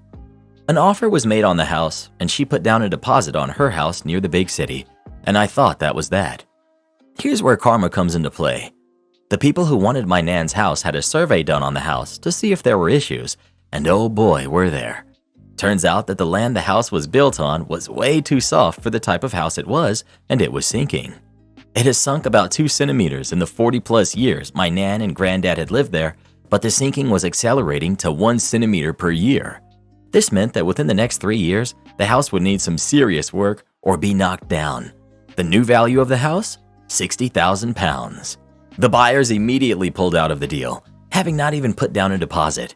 She couldn't buy her new house, but still had to pay the deposit on it. And while this was happening, she let Clive move in with her into her house that she rented from the council. He wasn't allowed to live in any of the council houses because he had trashed every single one he had ever been given. Someone reported this, and she was kicked out of her home. She was forced to move into my Nan's old home as she couldn't live anywhere else. So there she is, living in a crumbling house with her jerk son and her partner. She was stuck there for 2 years. Every time I saw her, she would try and start talking to me, and I would just ignore her and walk off. One time, as I was walking away, she screamed, "Your mother deserved what she got for having a little jerk like you." In the middle of a busy street, Someone reported her to the police, and she had an official warning from them and was ridiculed on Facebook. Every time I saw her after that, she looked more and more miserable. Eventually, she sold the house for something like £85,000 and moved in with her daughter in the big city. I lost contact with her and her kids after this. I thought karma had been issued. Oh, but karma still wasn't done with her yet. I bumped into one of her former friends, and she told me what happened after she left our town. She moved into her daughter's home, let's call her Sue, but they only had a 3-bedroom house and 3 kids. My aunt and her partner had to live in the smallest room of the house while my aunt looked for a job and a home to rent. Even with £85,000, she couldn't afford a home anywhere. After about a month, my aunt's partner ran off after emptying her account. She was left stranded in Sue's house, not contributing anything because all the money she makes goes into bingo. Eventually, Sue and my aunt get into a screaming match, and my aunt said something along the lines of, "I never should have had you." Sue immediately kicked her out of the house. So there's my aunt, in a city where she knows nobody, no money, no home, and the last bridge she had a smoldering wreck. Last anyone has heard, she was living in a caravan in the roughest part of the city, and she can no longer work because she's suffering early onset arthritis and can no longer move her hands. I know I shouldn't get joy out of something like this happening to another person, but it does bring me some peace as to what happened. My son is a thief who stole from his girlfriend and myself. For context, my son, Elijah, is 23 and lives at home partially due to a physical disability. He's currently taking classes online to earn a business degree. He has been with his current and first-time girlfriend, Tanya, who's 24, for 2 years. Tanya is also in college, goes to a local brick and mortar. As I understand, a few months ago, Tanya gave my son a brand new Xbox Series X, which was a bit odd to me. It's important to note, as Tanya's birthday approached, I gave Eli $200 to put towards a decent gift for her since she had randomly gave him something expensive. Fast forward a few weeks, Tanya abruptly stopped coming over. They are adults, so neither my wife or myself pressed him as to why. Eventually, Tanya calls my wife to explain that Eli is refusing to return her Xbox. She was a bit confused. Tanya said they didn't break up, but had a fight before she asked for the Xbox back. She also claimed it was never a gift. We spoke to Eli. He assured us it was absolutely a gift, as it was even wrapped. I felt they needed to figure things out on their own. Last weekend, Tanya came over and approached me in our garage. My son and wife weren't home at the time. She had explained everything, then handed me her phone to read their text history. To summarize, one of Tanya's 3 roommates stole from her. 2 days later, the Xbox she had purchased was delivered. Fearing it would get stolen, she asked my son to hold on to it for safekeeping until she found a new place to live. As a direct quote, "I haven't even opened it yet. It just sucks that I'm living with a thief. When I come over, let's set it up at least so that you can use it." He acknowledged everything she had said. Aside from the entire Xbox ordeal, the more I read, the more livid I become. The things my son said to her, speaking to her in the way that he was, I was mortified. This is not the son I raised. I took her into his room and packed up the Xbox. I was in shock to learn about this side of my son that I never even knew existed. I was asking questions and learned the fight started after he forgot her birthday. Days later, she was very hurt and confronted him. In return, he tossed her a wrinkled-up shirt that had a $10 price tag on it. She did so much for his birthday, helped his mom decorate and throw him a party. They arrived home a few hours after she left. He just stepped over the threshold, and I went off on him. It's not like I can discipline him anymore, but I darn sure wanted him to feel shame and guilt for his appalling behavior. He kept saying that I didn't understand. She's only telling her side. When I informed him the Xbox was gone, he completely threw a 5-year-old tantrum. He called me names and said that I had no business getting involved in his personal relationship. His mother agreed with him and asked what happened to them figuring things out on their own. Legally, she could have just gotten the law involved. 3 days later, he put a keyed lock on his door. Am I the jerk? Not the jerk. It would be different if he lived in his own apartment, but he's under your roof. You have 100% the right to not want to have some stolen Xbox in your house. You gave it back to the legal owner. You did nothing wrong. Not the jerk. If he took your $200 and bought her a $10 t-shirt, then he's clearly capable of making up a story about it being a birthday gift. She didn't just tell her side, she showed you the texts. Not the jerk. You did the right thing. Your son attempted to steal from his girlfriend while living under your roof. He is in no place to call you names or throw a tantrum. She was rightfully upset. Your son is in the wrong. Your wife is enabling his behavior, which is something you two should communicate with each other about. ETA. If they are adults who can figure it out on their own, then they should act like it. Your son is acting like a kid. Perhaps he should be treated like one in this scenario. If he can't act like an adult at the age of 23, it may be necessary for you to get involved so he can take some accountability for his actions before it turns into a lawsuit. Am I the jerk for bringing my baby to the hotel resort my brother was getting married in? My brother was getting married, and it was a child-free wedding per future sister-in-law's request. The wedding was out of state, so my husband and I were going to make it into a 3-day weekend. We had a sitter lined up months ago. The day before we were set to leave, she had to cancel for a family emergency.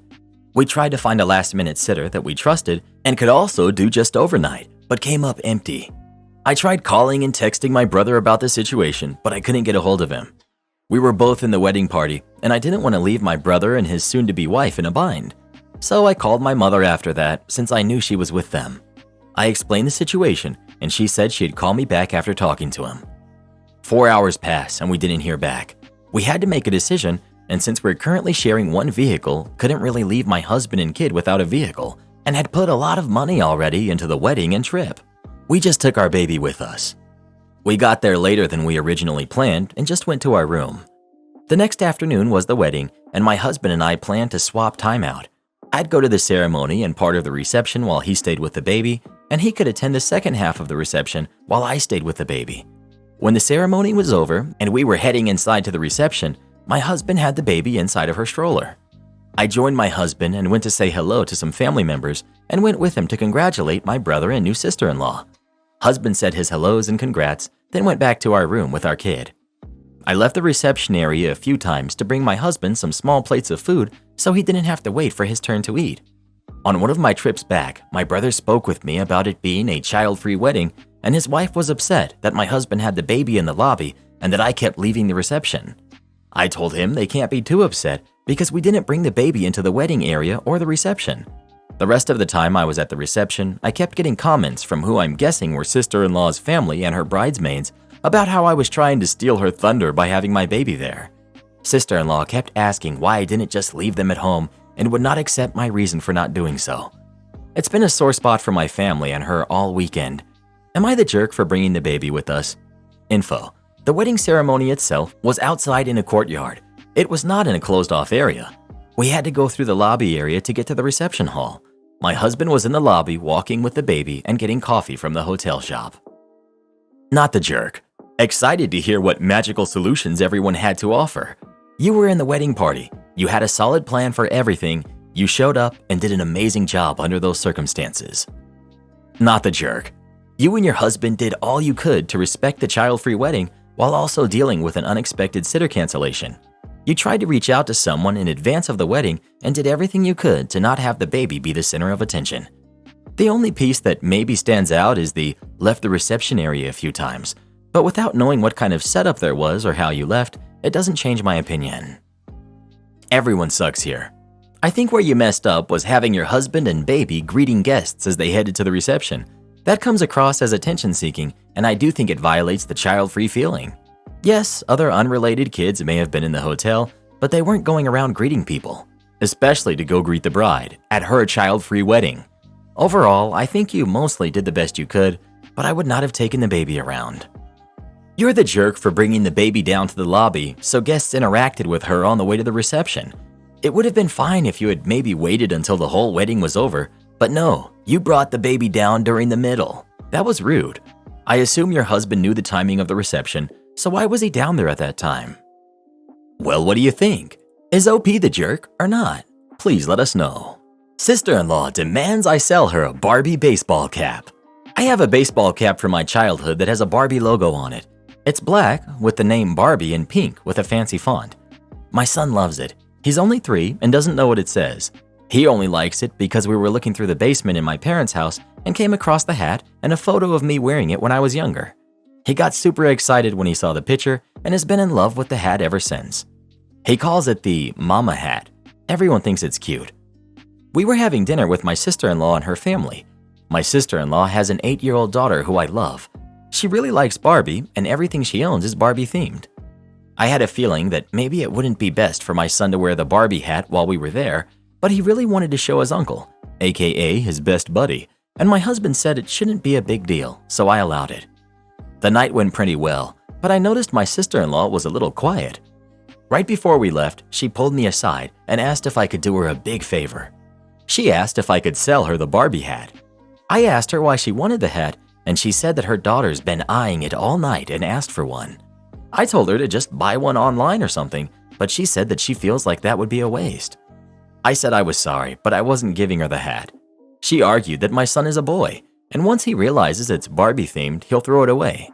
I explained to her that she can ask for it again when the time comes and I'll think about it. I thought that was it, but she went to my son directly and started telling him how Barbie is for girls and that the hat is Barbie. He got upset because to him it's not a Barbie hat, it's a mama hat. I was over it though, and I told her that she definitely wasn't getting it ever now, that if he decides he doesn't want it anymore, it's going straight to the garbage or my mom's basement again. She got all frustrated and said I'm being absolutely ridiculous. She accused me of being a childish jerk and said that I just broke her daughter's heart. Am I the jerk? I'm starting to feel a little bad. I think I might be doing a little too much over a silly old hat. Trying to make a 3-year-old ashamed of his favorite hat is really crummy behavior for an adult. Don't reward it. Not the jerk. Am I the jerk for not splitting my daughter's college fund? I'm 42, female, and my daughter is 17. When she was 7, we lost her father to an avoidable accident. Due to that and the subsequent settlement, my daughter was able to have a trust fund of sorts that provided for college, grad school if she wanted, and even some left over for whatever life might bring. It is money that, managed wisely, would enable her to have a head start in life. She knows about this and is never taken for granted given where the money came from. After all, we'd both rather have her father around than the money. That said, life moves on, and I remarried 6 years after my former husband's passing to a lovely man who has 2 kids of his own, who are 17 and 13. All of the kids live with us primarily, with his kids seeing their mother on vacations as she lives across the country. This year, both our girls are graduating and should be heading to college. My daughter was admitted ED to her dream school last year and is ecstatic about it. Her father is an alumnus, and she has this old sweatshirt of his that she kept to remind her of him. She cried so much when she got in, and both her stepfather and I were proud of her because she worked hard to get in. My stepdaughter will also be attending a wonderful school that is one of the top-ranked schools for her interests. The problem now arises with the money to pay for stepdaughter's school. Because her parents cannot afford to pay the tuition in its entirety, stepdaughter will have to take some loans. All told, she will graduate with about $40,000 in loans, which I think is still quite modest for the school she's attending and her earning prospects post-graduation.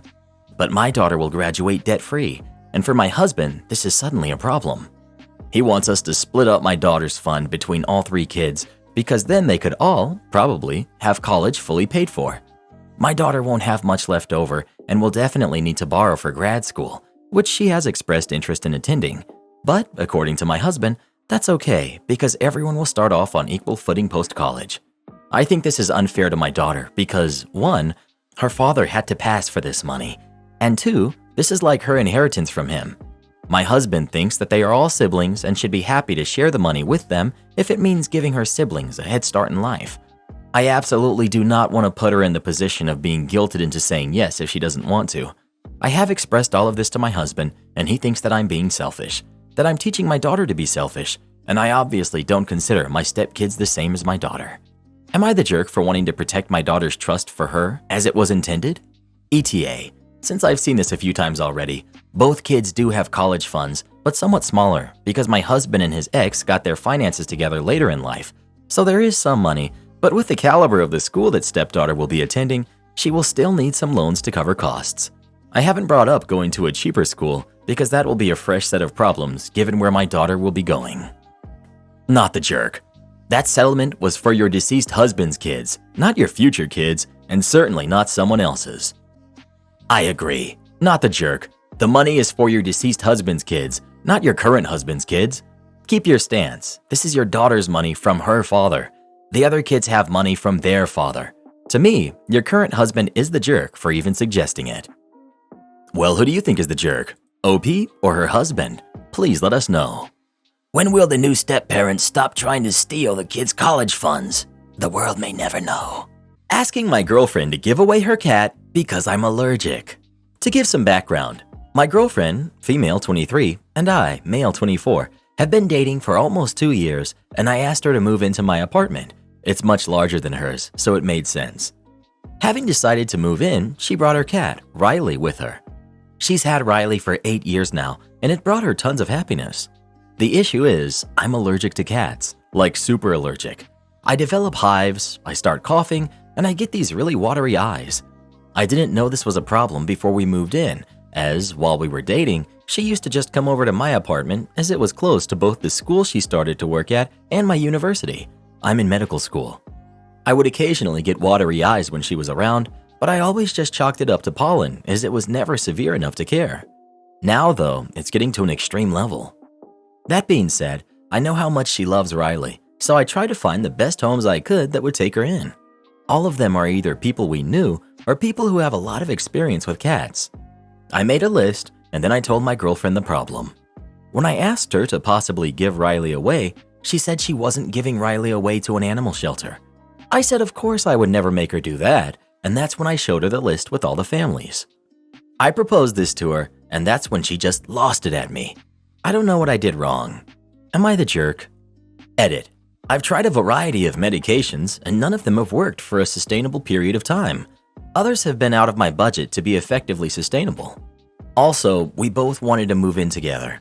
I just asked her to move into my apartment instead, as it was more spacious. I did not know I was allergic to cats before she moved in.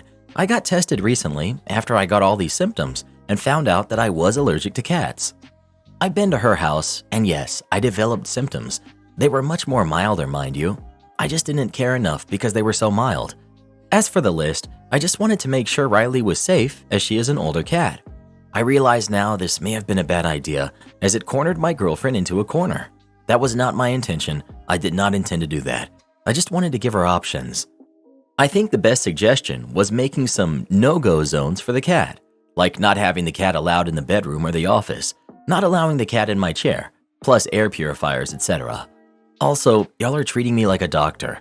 This is my first year in medical school. I'm not a doctor. Like I've just gotten in, and I've been in medical school for maybe 5 months. Cut me some slack. I've tried allergy shots. They don't work that well for me, and I cannot afford them as a long-term solution. Update. There are a lot of people telling me to just break up with her. I do love her, but maybe if this isn't something we can get past, then maybe we should consider breaking up. I feel as though she doesn't care how deeply troubling this has been for me. Like I can't breathe in my own home. I can barely sleep, and it feels suffocating. The only issue is, if I do break up, she would have to go back to her studio apartment where she lives with other people, which had become a toxic environment for her. She was in the situation before I met her, and she had been looking for a way out, but she couldn't afford better housing. I also pay for this apartment on my own, so a sudden breakup would put a lot of financial burden on her. So to ask, do I try to make this work, or do I break up? Also, if I do break up, how do I do it ethically? You're the jerk. You should never ask someone with a pet to just get rid of them like that. Pets become people's family. Go back to living separately and see a specialist about your allergies. No offense, but I'm pretty sure she'd rather keep the cat. You're the jerk. The cat has been longer in her life than you have. How come you didn't know about the allergy before you moved in? Why haven't you spent a few days at her place before? It seems like you won't be moving in together yet because you do not rehome a family member. And most people would dump their partners right away if they ever even suggested getting rid of their pets. Truth be told, I've always asked about cat allergies before dating, and it was a deal breaker for me because my cat belongs to me. Well, what do you think? Is OP the jerk for asking his girlfriend to get rid of her cat or not? Please let us know. If Reddit boy tried to make me get rid of my Fluffy, he'd need a new head. Am I the jerk for giving away my brother's parrot? My brother Don has an African gray parrot. He fell in love with our uncle's parrot when we were younger. He always wanted one, and when he got a job where he could take care of one, he got it. Don was neurodivergent. He had trouble connecting with people, but he loved that bird, and it seemed to return the affection. Don didn't like to travel or leave his home, or do much besides work, play video games, collect Pokemon stuff, and interact with his parrot. I, on the other hand, try and get out of town whenever I can. I also use every second of my vacation time and PTO. Don passed away just after New Year's. He didn't have a girlfriend, much less a wife. He did have a will, and he left me everything, including Ash, his parrot. I don't want his parrot. Trust me, after listening to my brother talk about African gray parrots for the last 20 years, I know more about them than anyone normal should, including that they can live up to 60 years. That would have been great for Don. I, on the other hand, am not planning on taking care of any human kids I have for 60 years. I talked to my parents to see if they would take him, but they said their condo doesn't allow pets. I checked with the rest of our family, and nobody wanted to make the commitment. I contacted a local bird rescue, but they only take wild raptors. I tried the zoo. They don't accept birds. I guess there's a chance of diseases or something. My brother loved this bird, so I wasn't going to do anything stupid with it. Ash was actually growing on me. I was considering keeping him. Lucky for me and Ash, my uncle finally got back to me. His parrot had passed a couple of years ago, and since he's in his late 40s, he didn't adopt a new one. I gladly invited him over to see if he liked Ash. He told me that he and his old bird had met Ash, and even been over to Don's house for a playdate before. It was excellent.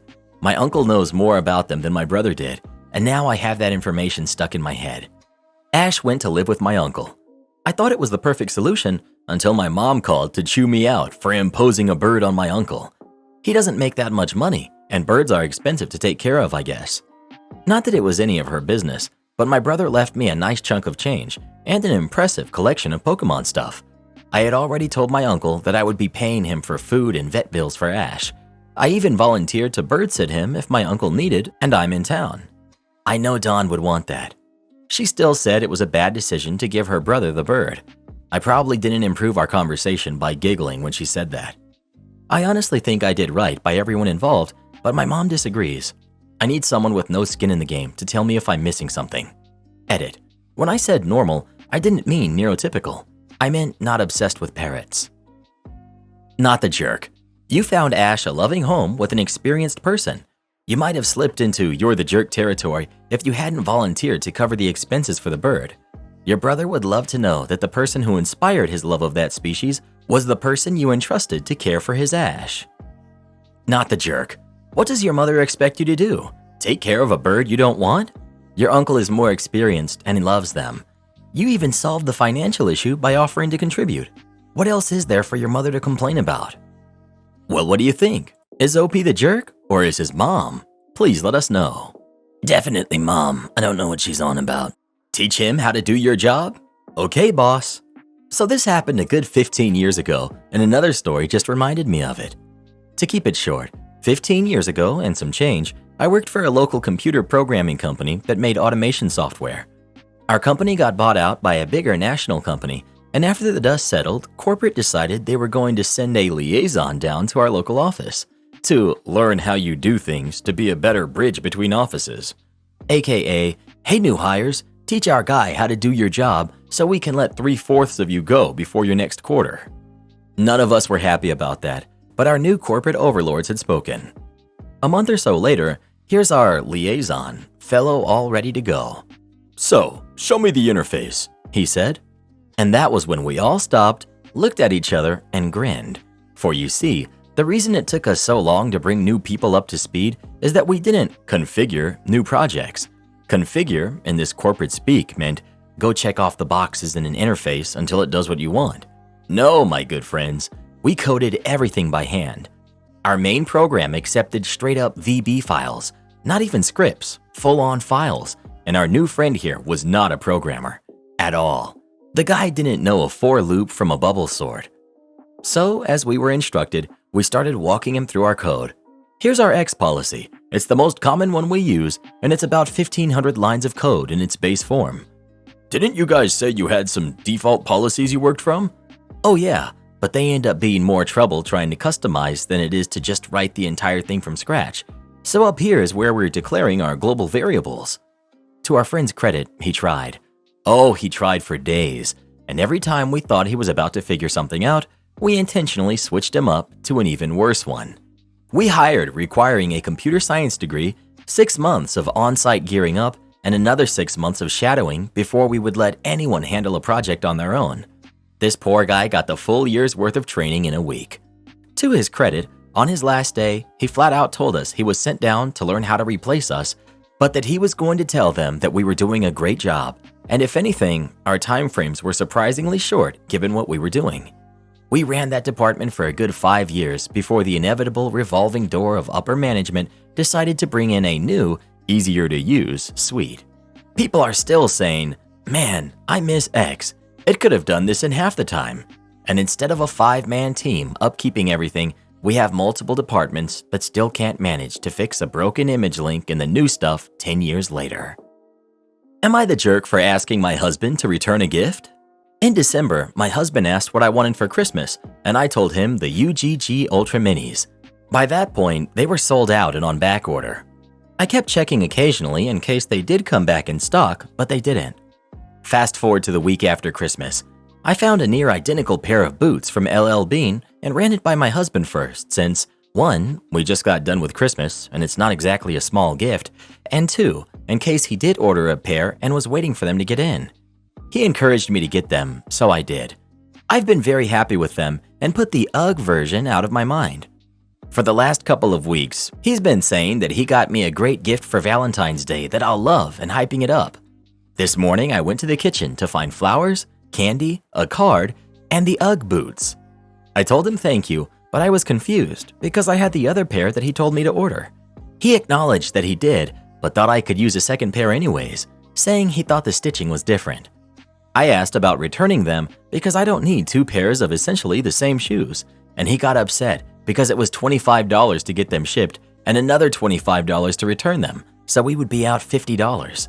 I put the shoes and box away in our closet. I told some friends who followed me on the hunt for these boots, and one offered to buy the extra pair, which would get us out of the $25 return cost. I told my husband, and he got even more upset, saying he would deal with it and took the box out of the closet. I appreciate the gift, and I told him so, but I just don't need 2 pairs of pricey boots. Now I'm getting the silent treatment. I genuinely feel bad because he was so excited about it, and now I'm wondering if I should have just gone along with it. Am I the jerk? Edit, to clear some things up. My husband ordered the Uggs in mid-December, but they were back-ordered until March. They happened to get delivered last week. They weren't even meant to be a Valentine's Day gift. You're the jerk. Sure, it was silly for him to get the boots without checking with you after you got an alternative pair, but he could have thought you just settled for the LL Bean ones, or that since you were obsessing over them and they were hard to find, that you would want a second pair to use or keep as a backup. Regardless, you could have waited until tomorrow to tell him that you didn't want them. You're the jerk. Are you generally this cold towards your husband's feelings, or was this your Valentine's Day special for him? He's such an attentive husband. You asked for something at Christmas. He remembered and got you the present as soon as he could, considering the out-of-stock and back-order deals, and waited for Valentine's Day to gift them to you. I would cry if someone did this for me. You are incredibly ungrateful. Mother-in-law gets upset that I don't want her help in the kitchen. Apparently, I'm still in her doghouse for this, so I wanted an outside opinion. My mother-in-law is not a bad person, but she can be very difficult. My wife, Sarah, has learned to process these things with grace, which I appreciate. I'm still learning, but I'll get there. I hope. One of the ways she's difficult is that she has some manipulative tendencies. A very common tactic for her is to fake whine that she's not welcome here. I guess I'll just go outside, with the obvious implication that we need to comfort her and tell her that she is welcome. I suspect she has some abandonment issues. Again, my wife has learned to deal with this over her lifetime. It's just the way mom is, which is fine. I hate it and it's manipulative garbage, but I might do the same thing. My wife and I bought our first home last year, so we hosted Christmas. This is mother-in-law's first time being a guest instead of the host, so I knew we'd need to be patient with her. She's out of control of the situation. That's hard. Well, it was Christmas dinner cooking time. Our kitchen can be generously referred to as efficient, and I was cooking for 12 people while Sarah played host, and my mother-in-law found every excuse to park herself in my way as I was trying to roast a goose and make 5 sides. I had to ask her several times to move just to find space to chop. Finally, this exchange, recalled as exactly as I can, occurred. Me. Hey, Mom. You can just go hang out in the living room with everyone else. I got this. Her. Oh, I get it. I'm not welcome here. Imagine this in a fake dramatic tone. Me. Well, yeah. but I figured it would be rude to say it like that. I think she was mad I didn't play along because the facade dropped instantly. She said, "Fine," and went back to the other group. I didn't think much of it until she told Sarah this week that she was still mad at me. Am I the jerk? Not the jerk. She's not mad that you said that. She's mad because you took her superpower away. She'll get over it. Not the jerk. Her manipulation didn't work on you and she's big mad about it. I would stop playing along altogether. After all, that's just the way you are. Am I the jerk for not picking my girlfriend's daughter up from an event? I'm 37 and I've been in a relationship with a mid-40s woman, Amy. She doesn't want to tell me her specific age, which I don't mind, for about a year. She has a 17-year-old daughter who I'll call Jess. Over the weekend, Jess had a school event and had asked me for a ride in advance. I didn't mind in the slightest. I drove her over to the school and we had a nice chat in the car. When she got out though, a bunch of her friends were there and she waved to me and shouted, "Later, creepy stepdad," with a huge smile. I think it was a joke to her friends. They laughed and I stared awkwardly for a few seconds. Then Jess said, "Go, go," literally shooing me away. I drove home thinking whatever, but over time it started to really grate on me. I know that she wanted to just show off for them, but I didn't want to be stuck in a car with a girl who considered me creepy in any way. I shot her a text around that time that she would have to find another way to get home. She didn't see my text for some time, but a few hours later, she called me asking for a ride. I told her that I couldn't do that as I had had a couple of drinks, which was true. Then she half hung up on me and apparently called her mother. Amy was busy working on something at the time and told me that I needed to go over there and pick her up. I responded that she could walk, get a ride from her friends, or take public transportation. It was 8 p.m. in one of the safest cities in our country and that she was going to be fine. Amy then walked away, grabbed my keys, and drove off in my car, despite having a suspended license. About 15 minutes later, Amy came home and shrieked at me about my treatment of Jess while Jess evacuated to her room. I told her that she really shouldn't be driving with a suspended license, and Amy said she wouldn't have to if I were more responsible. When I reminded her of why her license was suspended, she got furious. It's a pretty touchy subject, and told me she'd leave if she had anywhere else to go. I brushed her off with a lame, "That sounds like a you problem," and we haven't talked since. Was I being the jerk here? Everyone sucks here. 17 is old enough to not insult the person doing her a favor, call an Uber, and apologize when she messes up. 37 is old enough to understand teenagers are kids, be the bigger person, and not break your promise to them. 40 is old enough to actually parent her kid by both teaching her manners and using Uber instead of breaking the law. None of you get a pass. Everyone sucks here. Why are you dating someone who wouldn't tell you their actual age? That's such basic info. What else is she not telling you? That's so weird. Showing off in front of friends by being crappy to someone else is not cool or acceptable in any way. If you already told her that you'll give her a ride, you shouldn't have left her stranded. Be the bigger person. Get them with kindness and so on. Everyone sucks here. 17-year-old stepdaughter's comments were unnecessary, but she's a teenager. They mess up sometimes. Your reaction was a massive overreaction.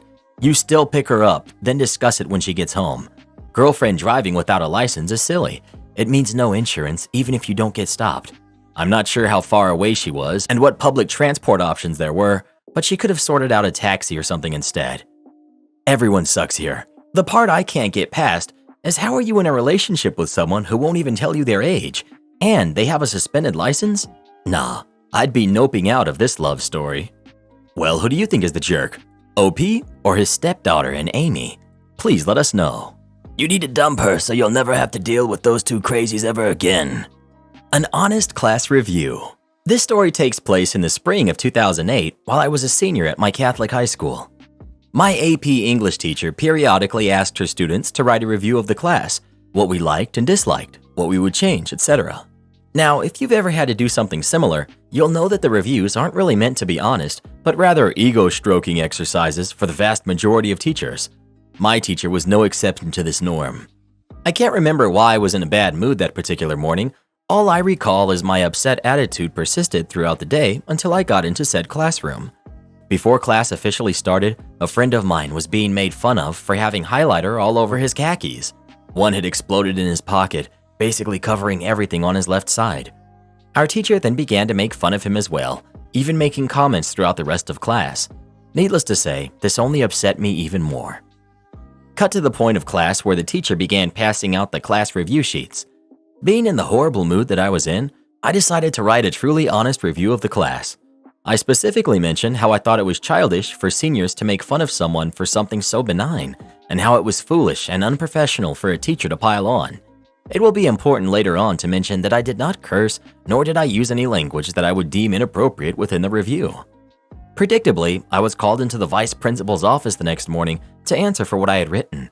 The VP started off by saying that my teacher had read my review and began to cry because I had insulted her, and that she wanted me kicked out of class for the remainder of the school year. We had roughly 3 weeks left. Calmly, I asked the VP if my review contained any language. When the VP admitted that the letter did not contain anything inappropriate, I simply said, "Then what am I doing here? You can't hold me responsible for completing an assignment as prescribed by the teacher." Since I had done nothing wrong, the VP and my teacher could not kick me out for the remainder of the semester, and every afternoon until the end of the year, I walked into that classroom with the largest grin on my face. Karen demands I lower the child support I receive from my ex.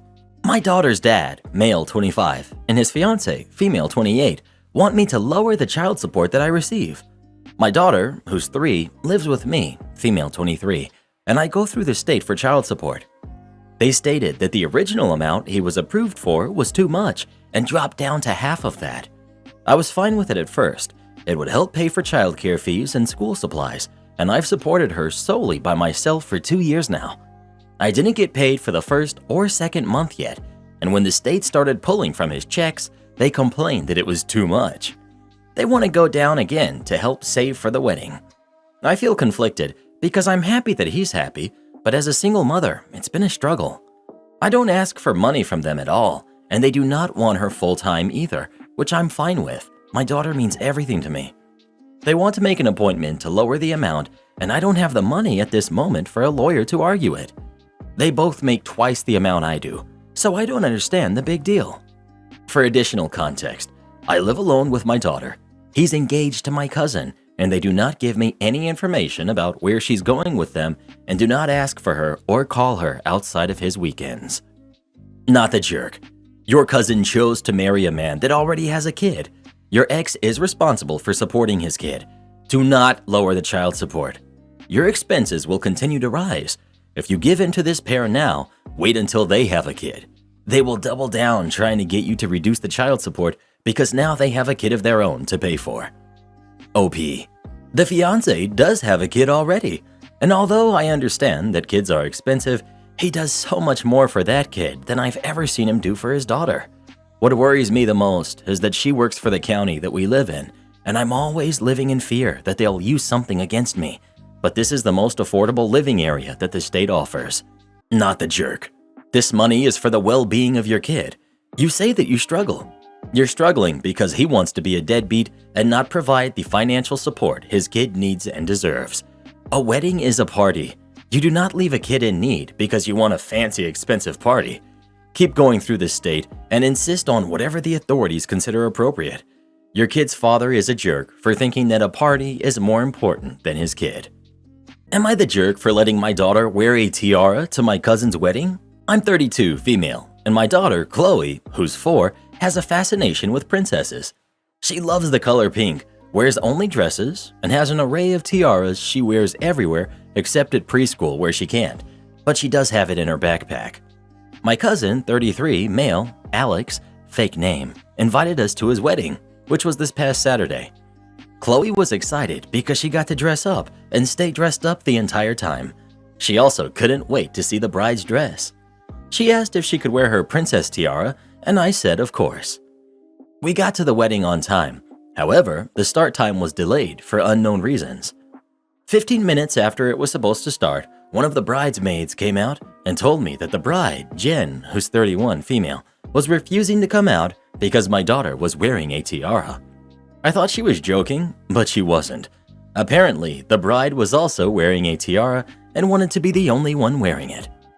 I told the bridesmaid that Chloe loves tiaras and always wears them.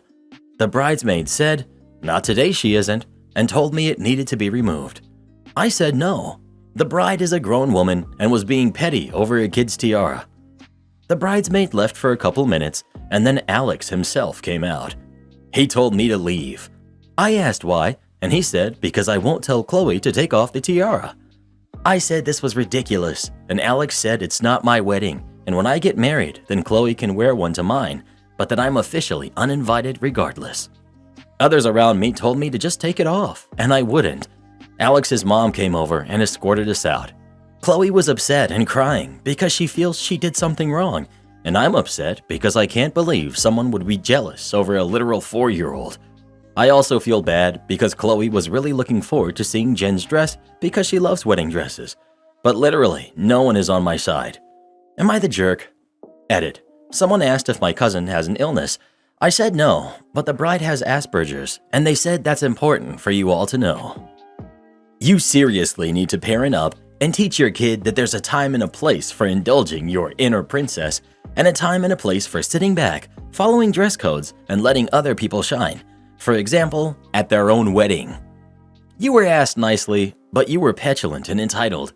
You caused this. It's not over a kid, it's over your lack of parenting.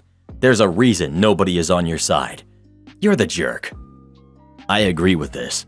4-year-olds should be taught time and a place for attire. She didn't wear a tiara to preschool, as mentioned by the OP, so a wedding is also a specific occasion. I personally would find it cute if I were the bride, but everyone is different, I guess. I think the bride's wishes, while over the top here, should be respected. Yeah, wedding conventions are stupid, so it's a frequent gray area here. But no one's saying OP's a jerk for thinking the bride is being extra.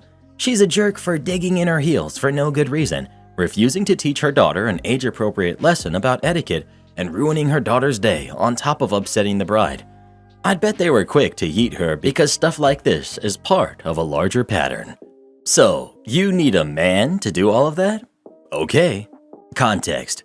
Since I, male 28, was 11, my parents have been divorced. My mother, female 64, got custody, and we would see our father one weekend every 2 weeks. I also have a little sister, female 25, so I ended up being the only man in the house. Growing up, our mother always taught us that we needed to participate in house duties, such as washing the dishes, taking out the laundry, preparing food.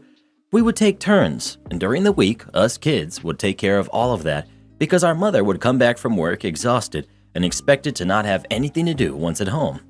And we kind of were okay with that, only that as we were young, we would sometimes, often, forget to do stuff, and it would cause a fight. But we ended up learning to not forget.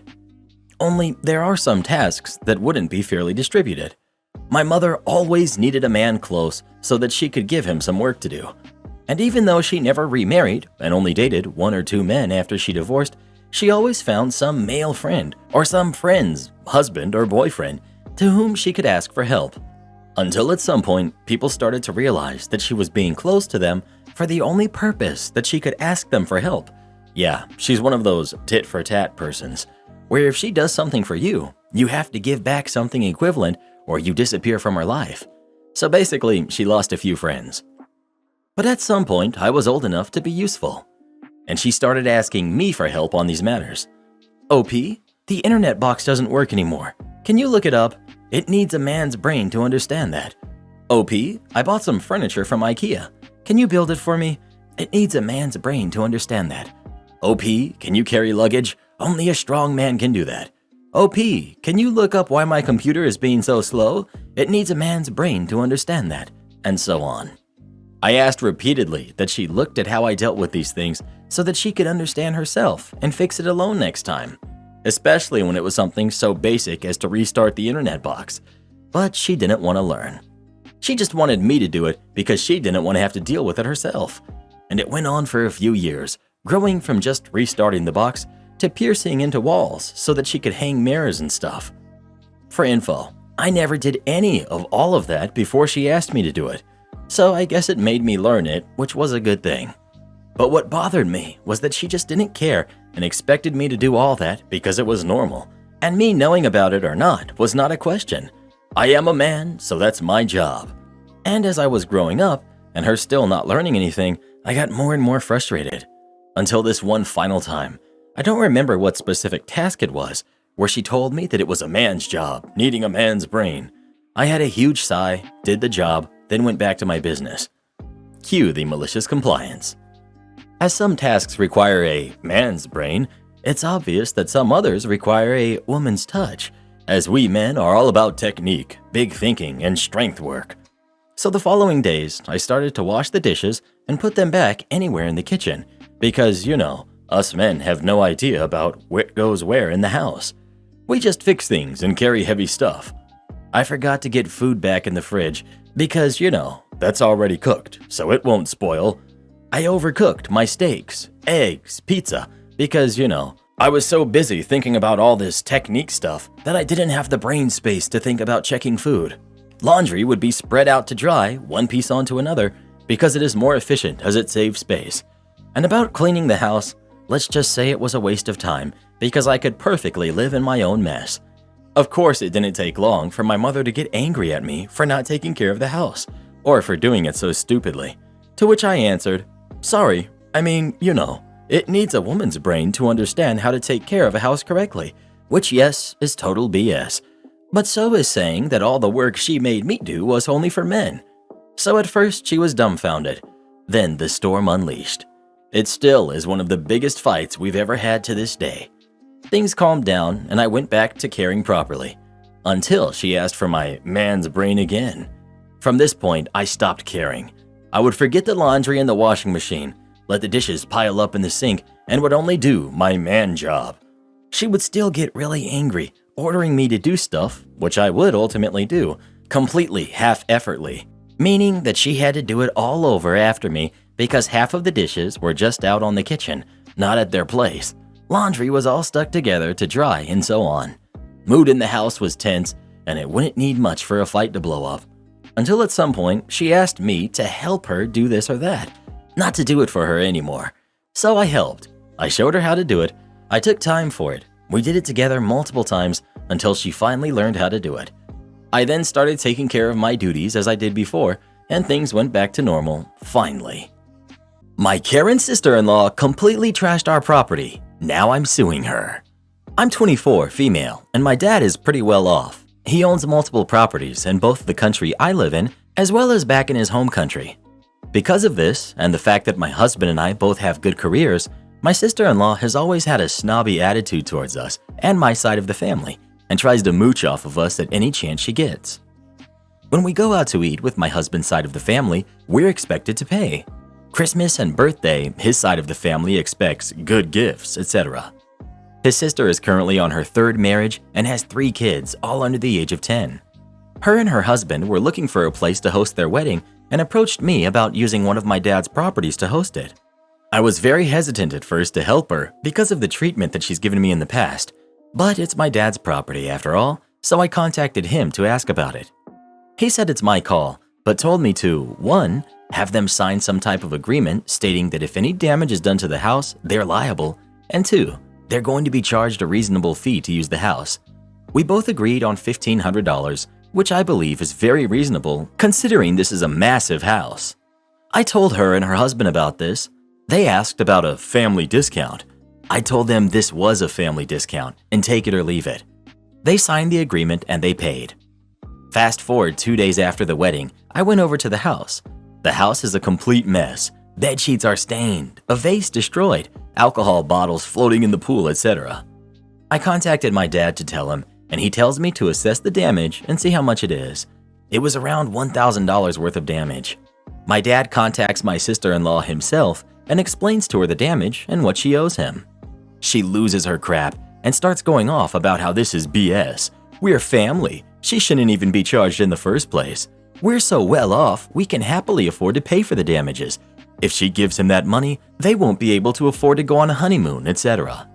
She then calls me up to harass me and starts calling me names. She says that I think I'm too good for everyone else and says, "It's a wedding. What do you expect? Sorry, my people know how to have a good time." My dad gives her 30 days to pay. She was notified about this. 30 days comes and no payment. So my dad gets his lawyer to contact sister-in-law, explaining how she's being taken to court for not paying. Her and my mother-in-law have been contacting my husband nonstop, trying to get him to give her the money. He refuses because he agrees that what she did was irresponsible and wrong.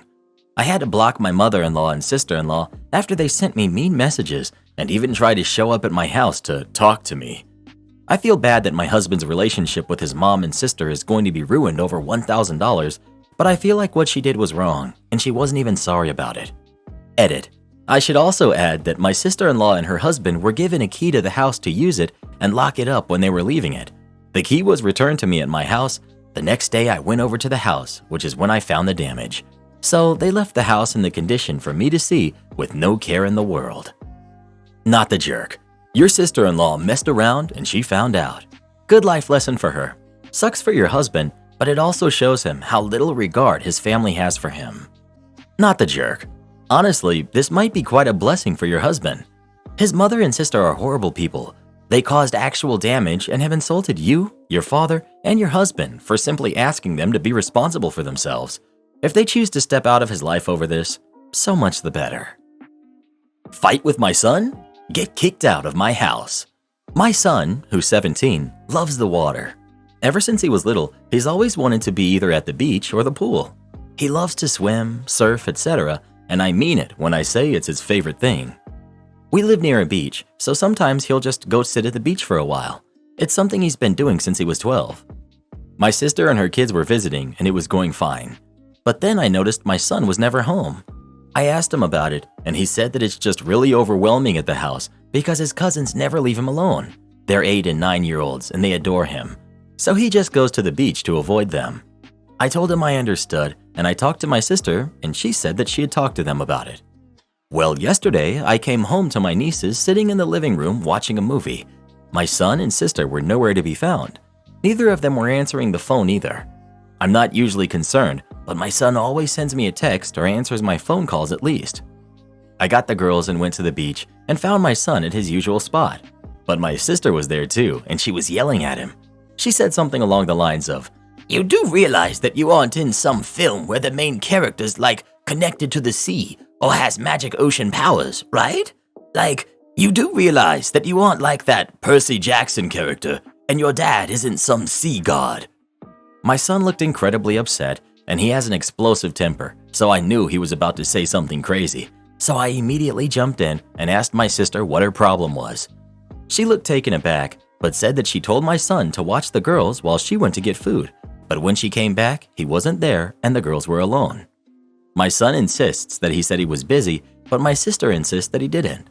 They went back and forth on this without letting me get a word in, and I eventually just told my sister that this wasn't working out and that if she was going to fight and argue with my son and mock him, that she isn't welcome in my home. She looked shocked and said that I need to stop coddling my son and stop feeding into his ridiculous delusions. I just told her to pack her crap. She said that her daughters will remember this and that I shouldn't be surprised when no one wants the weird side of my family, meaning my son and I, around anymore. I feel bad because her daughters looked genuinely upset, and I mean my son could be lying as well. And I don't know, maybe his love for the water isn't healthy, but that's never crossed my mind before. Am I the jerk? Edit. I suppose the mocking doesn't make sense without context. My son's father left us. When my son was younger, my brother got him into the Percy Jackson books, and my son got pretty attached to the character and would tell people that he was the character and would say that his dad was similar to Poseidon, which is why he wasn't around. I haven't read the books, so I don't know the details, but it was for a very short while when he was a lot younger. He hasn't even mentioned Percy Jackson in years. And to be fair to my sister, she texted me before leaving the girls and made sure I'd be there soon. I doubt she would have left if I wasn't nearby. I don't know how far into the argument they were, but it strikes me that if your son had agreed to watch the kids and then left, your sister wouldn't be saying he had a delusional relationship with the water. She would be saying, "Why did you leave my kids unattended when you agreed to watch them?" Also, if she were genuinely concerned about her daughter's well-being, I'm not sure why she would have left them to go yell at your son. Anyway, not the jerk. Am I the jerk for calling my mom when my husband refused to listen to me? I, 26 female, recently moved into my first home. I'm also 4 months pregnant with our first baby. The pregnancy has been very hard. I have horrible morning sickness. It reached a really bad point where I passed out and hit my head, and my doctor admitted me to the hospital for a week. When I got home, my husband allowed his brother's family to move into 2 of our 3 bedrooms. They were evicted, I don't know why. My office was tossed into our room and papers were everywhere. The house was a complete wreck. Trash, dirty dishes, used diapers. I started to cry. It was like a light flipped. My husband was no longer the same. My husband told me it wasn't that bad. My reply was, "Fine then, you should have the house cleaned up before I wake up." Completely exhausted, I fell asleep for 4 hours. I woke up and went to go get a drink of water. I couldn't. Every glass we owned was scattered around the house. They didn't clean a single thing. I passive-aggressively started to pick up the dirty dishes and wash them. The following morning, I was trying my best to work when their kids were crying nonstop, banging on the walls, and so on. Their mom was in her room for hours just ignoring them. When my husband came home, he was upset with me over how I didn't make his brother's wife feel welcome in our home by helping with their kids when she was tired. Then continued to complain how nothing was done around the house all day while he was at work. Yup, the same one he didn't clean. That led to a fight where I told him, "I'm too sick to have company and they need to leave." To which he replied they are his family and he won't kick them out. I started to cry again. I was beyond frustrated, exhausted. I physically couldn't do it anymore. I called my mom asking if I could come stay with her, telling her the whole story in front of my husband, who at this point was completely shocked, angry. Also, I could tell he wasn't sure what to do. My mom came with my brothers. I have 3 older brothers. My mom was super angry and told my husband, "Since your family can come stay, so can we." My mom quickly took charge. I was sent to bed. My brother started cleaning, complaining loudly at how disgusting my brother-in-law's family is, along with what a horrible husband my husband is for putting me through this while I am sick. I got a text message from my mother-in-law calling me names for not helping my husband clean up the house and putting my brother-in-law in an uncomfortable position by having my mom boss him around. Edit to add update. When my mother-in-law showed up, she was super angry outside. I could hear her shouting, but I couldn't understand what was said. Once inside, she was shocked. The house looked really bad. My brother-in-law lied to her about what happened. My mother-in-law quickly started to help my mom in the bossing mode. My house is not just cleaned, but deep cleaned. My brother-in-law and his kids are now staying with mother-in-law. She didn't know about the evictions. My in-laws helped them financially a couple of months ago. My mother-in-law was not happy about it. Sister-in-law refused to come out of the bedroom. She would scream through the door, but that was about it until her family came to pick her up. Last little bit, I did talk to my husband. He seemed very remorseful. I asked for some space, so he's staying at a hotel. He asked to come by and talk to me tonight. My mom and dad are here. Both moms felt like I should have someone here since I'm sick. Both moms have set up a meal plan, where they trade off who will bring in dinner. It was my mother-in-law's idea. Thank you for all of your advice. I truly appreciate it. Wait, your mother-in-law called to fuss at you for involving your mother? Not the jerk 1000%. But house guests in a shared home require 2 yeses and only 1 no. Both of you agree or it shouldn't happen. Your husband treating you like this, I'm not sure I could deal with it honestly. Can you go stay with your mom? OP, I agree with the 2 yeses and 1 no. I wasn't even asked to say no, which is a huge sign of disrespect and a major red flag. Does he do this a lot? Does he actively treat you like a partner, or does he just decide things and you go along to keep the peace? This will not get better, OP, if you don't set some major boundaries. Again, that he did this while you were in the hospital suggests he knew you didn't agree and wanted to present it as a done deed you couldn't and wouldn't be able to argue with. Go stay with your mom and let him enjoy living in the filthy bed he's made. I'd honestly tell him that you're not coming back until they're gone and your house is as clean as it was when you left it. If he won't or can't, then you know where his priorities are. You're pregnant. The house you describe is unfit to bring a newborn into. Depending on how bad and what country you live in, the authorities could step in. Is your marriage worth potentially losing custody of your baby over? Because I can tell you right now that it shouldn't be. That baby has to be your #1 priority, and living in a house full of dirty dishes and moldy food ain't it, sis. My heart hurts for you, but you deserve so much better. OP, he has always been very respectful. It was like a switch went off, and he's no longer acting like the loving person that I know he is when he's around his brother. I know this may be hard to hear, but I don't think this is about his brother. You're now pregnant with his baby and tied to him forever. This is when a lot of bad people show their true colors. It's time for you to start thinking about exit strategies. Not the jerk. In fact, I think you are underreacting, which is understandable considering your current health. For the record, OP, I do hope that things aren't as bad as they seem to us outsiders based on this one story.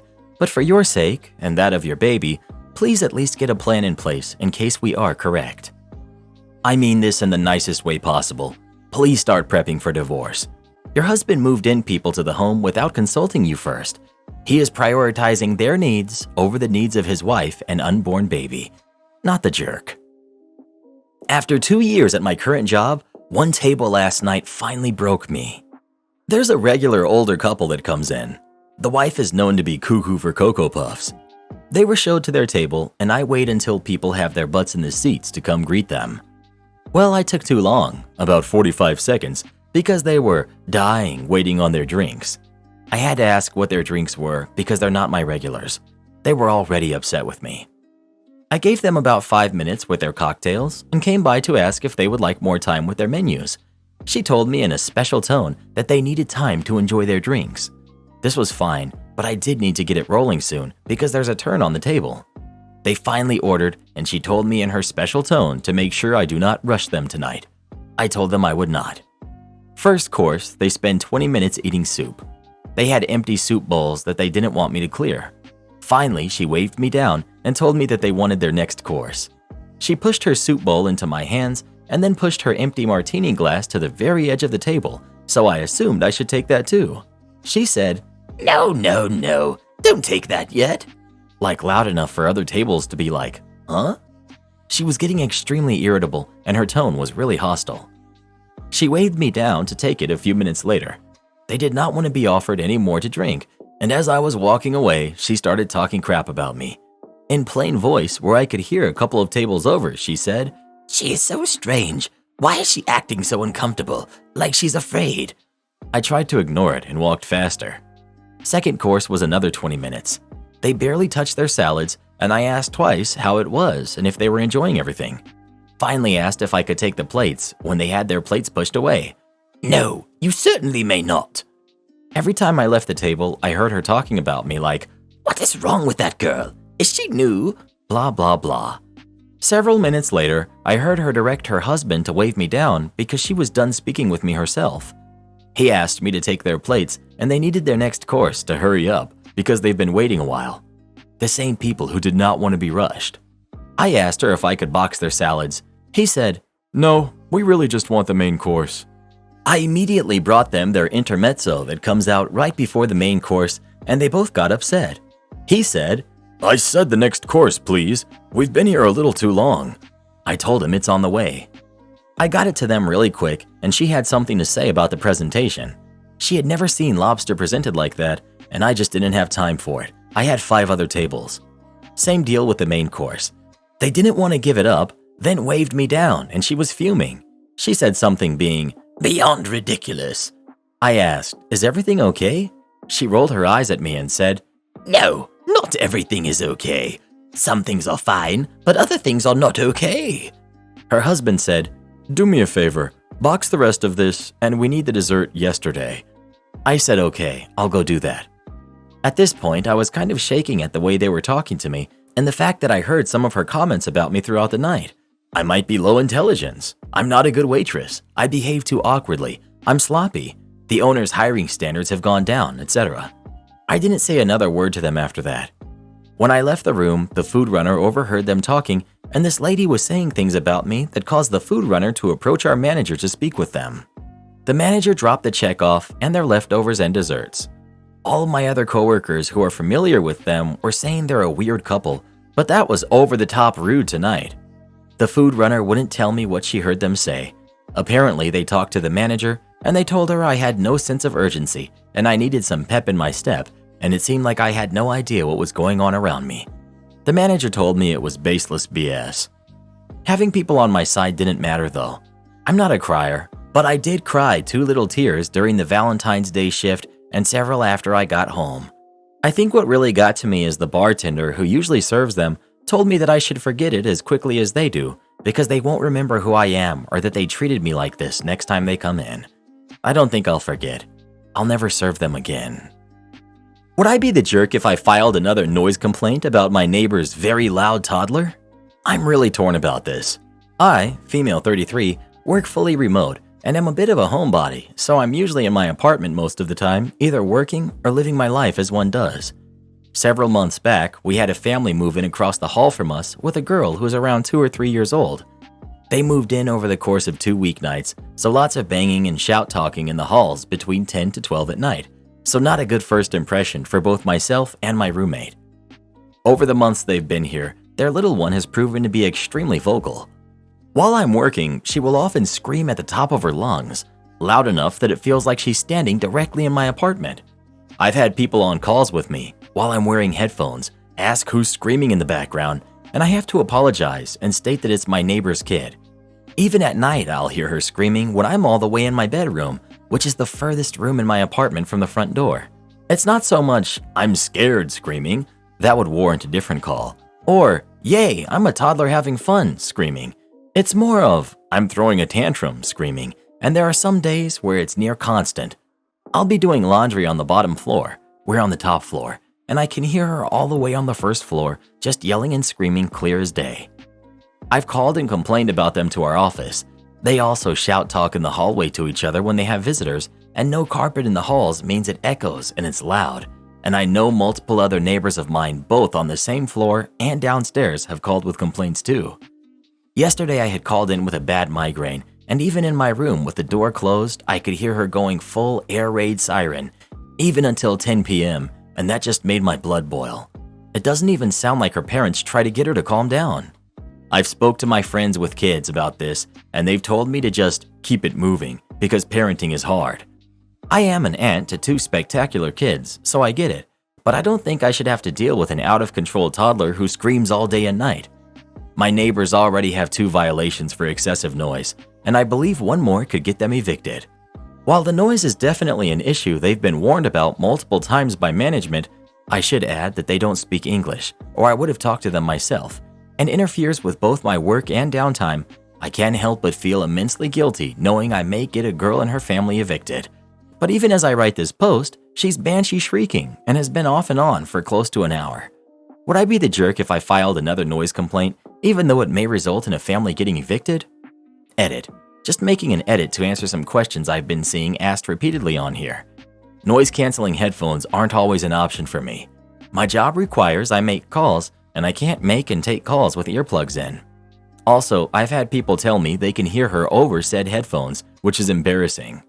My office space is in an open area, so I can't really noise-proof my home office. It costs $1,000 to break my lease, and I have a roommate to consider. I've also been in my apartment for 8 years, and they've only been here for about 5 months. The only thing getting broken around here are eardrums and my patience.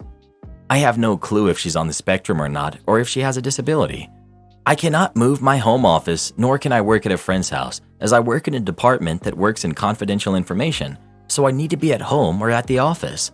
I also suffer from chronic pain, so work from home is easier on me mentally and physically. Also in my post when I said, "I'm an aunt, I get it," I meant that I understood that kids can be loud. I get it to a fault, not completely as I'm not a parent, but I understand. Thank you very much for all the feedback that's been given so far. I really appreciate it. Clearly, you are not the only person who feels this way, as they have other noise complaints against them as well. If they've received noise complaints and still have done nothing to change the situation, then they only have themselves to blame.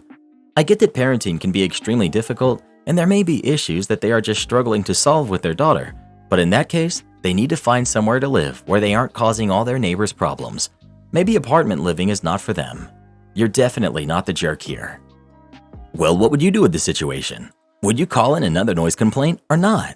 Please let us know. Am I the jerk if I tell my friend her boyfriend is planning to propose? I'm 27, female.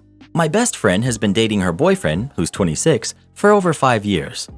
A while back, he reached out to me to help figure out ring size and the setup so that he could make this the most magical day for her. Having known my friend for over 20 plus years, I know exactly how she wants her proposal to go and who she wants to be there. So I relayed all this information to him months ago via text and over the phone. I even took the time to covertly find and confirm which ring she would love the most. A little background.